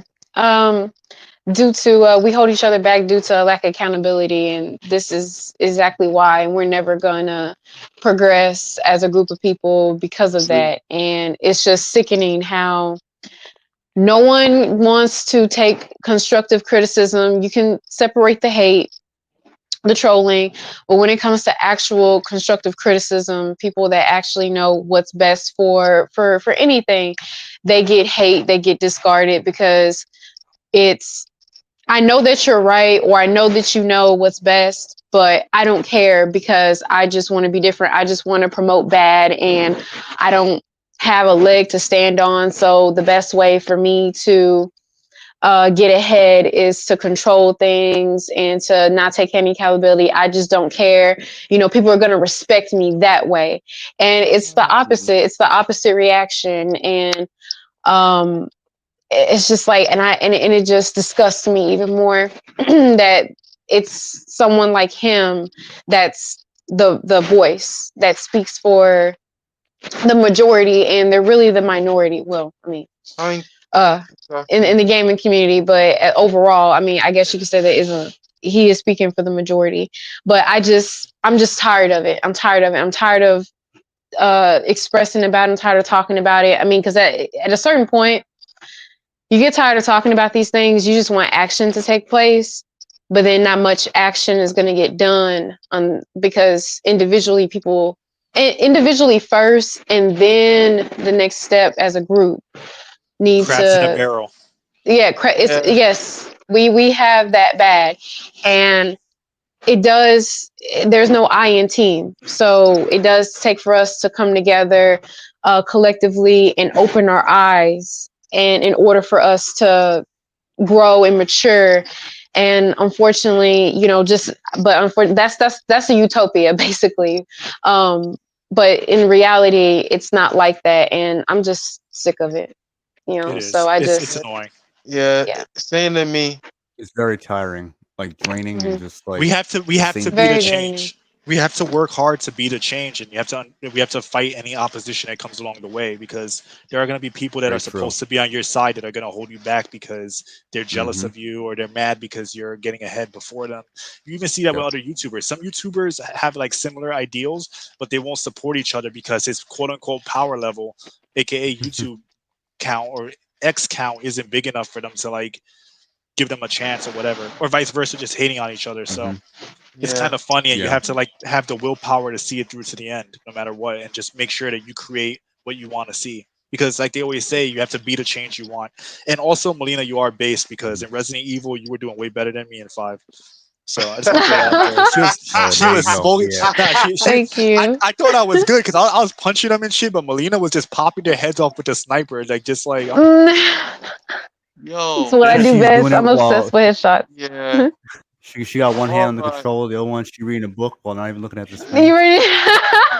Yes. by the I read way, Berserk. alright, Yeah, you go. my turn.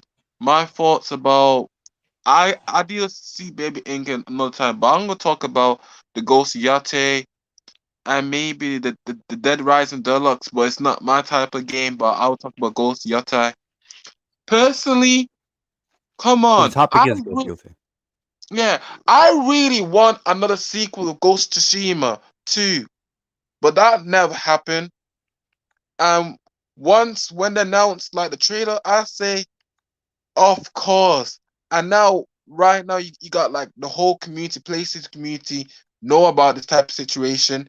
And even the damn CEO, he went and targeted a demon saying that if you don't like a game, don't buy it. And then it's gonna be so much worse now. Because you got Ubisoft's gonna be shut down next year. And you got damn ass, what is it? Sucker Reborn, Punch. I don't mean to cut you off. Let me just say this real quick. What is the name? Hornet, who's in the backstage. I'm not gonna bring you on because we are running low on time. So if you want to come on next week, the link will be in the chat for next time. So sorry about that. But continue, Reborn. So you want me to continue? Yeah. I just wanted to say that real quick. So. Yeah. All right. But I will tell you last thing.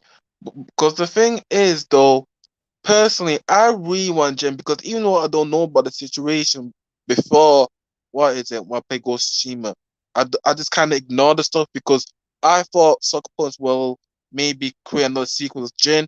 But when they replace Jen, I know how the community of Ghost of Tsushima act. And now they just constantly ruin it, bro. They constantly ruin their own IP. What is it? Because what is it? Now the developers for Sucker Punch, they're willing to listen to these stupid ass. What is it? yeah, the mainstream media outlets, like they know better, they know thing what's best, but not the vast majority player base. I'm just like sick of it, bro. I'm just sick. This is coming from me that I like the first game. Yeah, a lot of And I, people liked it too, and they felt yeah, disappointed, or also like conflicted because they kind of like see what's happening, but they're not entirely sure because they want to hold on to hope. But I think we all know what they're trying to do with this game. yeah, because all like, to be honest, I'm not sexist. I'm not sexist and all that type of shit. But I really want another sequel of Jin because it makes more sense. It make more sense to the vast majority player base, but we didn't get to see it.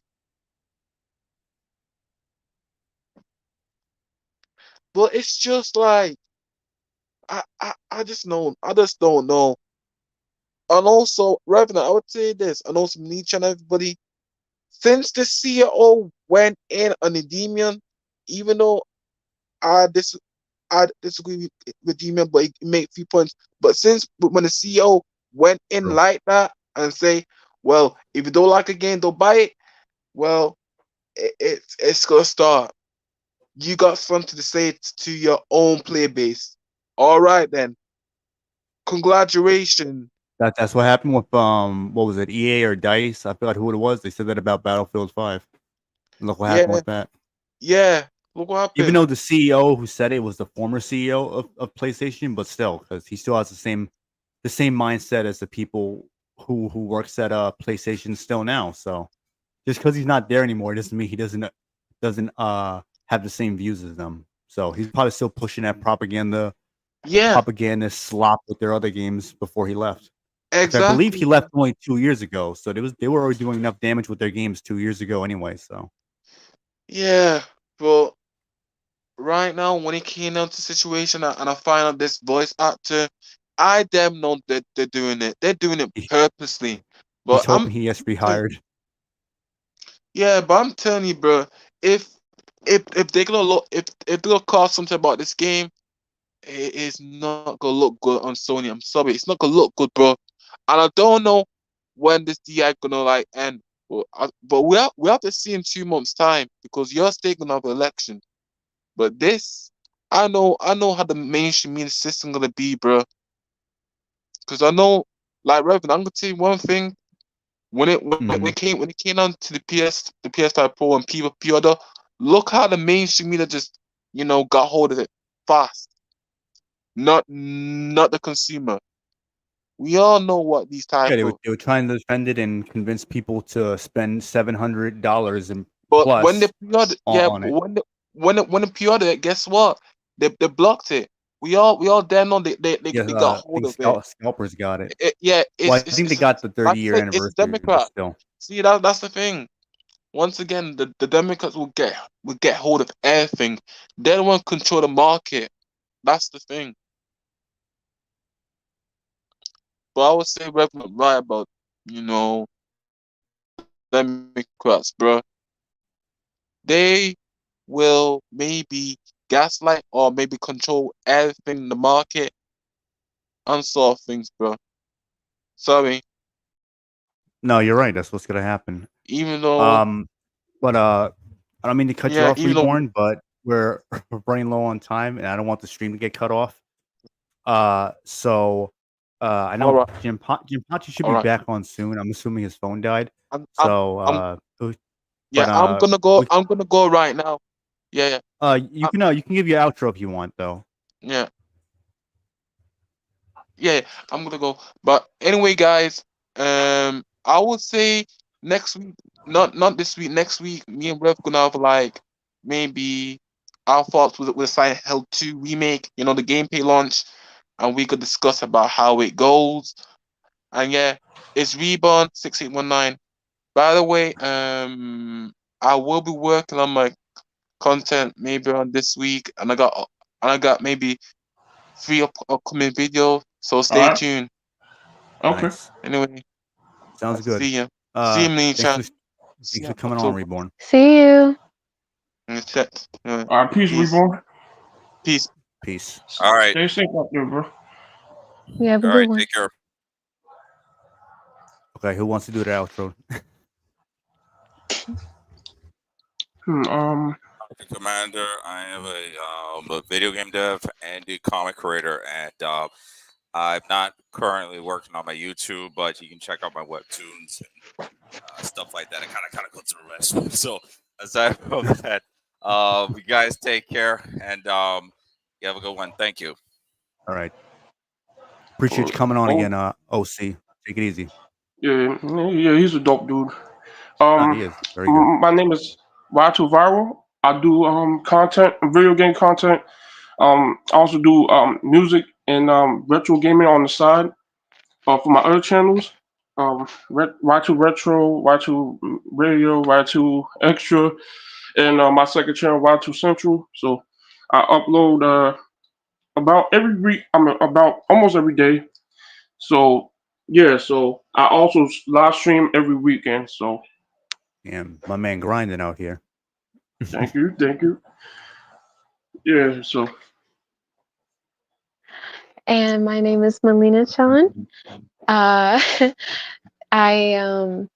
currently just recently had got my YouTube started, and I'm streaming from Twitch right now, but I'm uploading it onto YouTube. And the game that I'm playing currently, because I'm just obsessing right now, is RE6. But soon I'll be doing art, and you can also follow me on YouTube if you wish to, Twitch, Instagram, and Twitter. And I appreciate all the love and support, and thank you so much once again, Revenue, for having me on, and you as well, Jimpachi, if he ever comes back. Oh, no he is problem. back. No, he is. Yeah, there you go. We're still gonna stream Resident Evil 6 together. So anybody who wants to see Yes. that, it's gonna be awesome. It's gonna be really fun. She's low key better at me than in the game. So. Oh no, he's great too, guys. Oh yeah, that reminds me. I'm also gonna be uploading like Resident Evil 5 content to my retro channel. Her aim though, nice. like her like I look at it like I'm better like in the middle of the fights, but she has great aim, so it'll be really fun. I'm looking forward to that. It's gonna be awesome. Yeah. Well. Yes. Yeah. Well, appreciate Y2 and Y2 Viral and Melina Chan coming on again. Great having you guys. Yeah, I am shocked that I got here in time because Yeah, right now I don't have a mic on me, so I'm just running low using on my phone built-in mic tech or whatever. So yeah, okay. Well, sounds good. I'm though. glad to Sounds be fun. here. So hopefully I get a better sounding quality next time. Yeah. Do appreciate and also, thanks for Christian Frades coming on too. Check him out. Thanks for everybody who came Spirit on. of Paradox. Yeah, everyone in the Commander, chat. everybody. Yeah. Thank you for coming on. Thanks for commenting, tuning in. Thanks Neozoic for the questions. They're always interesting questions. Actually. Yeah, him too.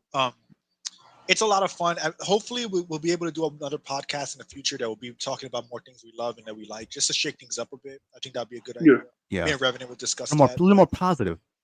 Yeah, we'll discuss it and find a place to do that too. But thanks everybody for the comments, the questions, joining in to talk. We always appreciate hearing everyone's opinion. Everyone's welcome here. Gay, black, Asian, white, Hispanic, wherever you come from, you're welcome here. You know. So yeah. Thanks again. And as for me, I'm Jimpachi. I have a channel. I do animation, gaming, stuff like that. So you can check me out if you haven't already. Yep. He does good stuff. Yeah. And I'm also gonna make an animated intro for this podcast. So. That's time. Gonna be dope. So we'll see. But hopefully it comes out good. I'm sure it will. I'm sure it will. I trust my abilities. Yeah. Yeah. Freedom all is the rights the of animations all they're coming out good. So. Yeah. Freedom is the rights of all Autobots. I don't know why I said that, but it sounds cool. Anyway, so check us out, and we'll be doing it again soon. Yep. So thanks everyone for stopping by, checking us out, hearing what we had to say. Thank you for everyone in the panel. Thank you for everyone in the chat. Anyone who's watching the replay, anyone new to the channel, appreciate it. Try to upload something during the week. Maybe I'll get to that Dead Rising remaster video. I'll see what I can do. But anyway, we'll try to do another stream next week. The stream buck should be reset next week. Oh, one So- last thing. One last thing. Uh-huh. Don't be fooled. Don't let brand loyalty blind you. You're given pattern recognition abilities for a reason. Use them. Exactly. Don't let them infiltrate your mind with propaganda, because remember, gaming is a hobby. It's not all of life, and it's okay to skip a game because you value something more. But obviously, spend your money how you want to spend it. But yeah, just be mindful. True, true. all right, guys. But anyway, Always be cautious. take it easy, guys. Yeah. Have a good weekend, and see you next time. Peace. All right. Bye. See ya. Peace.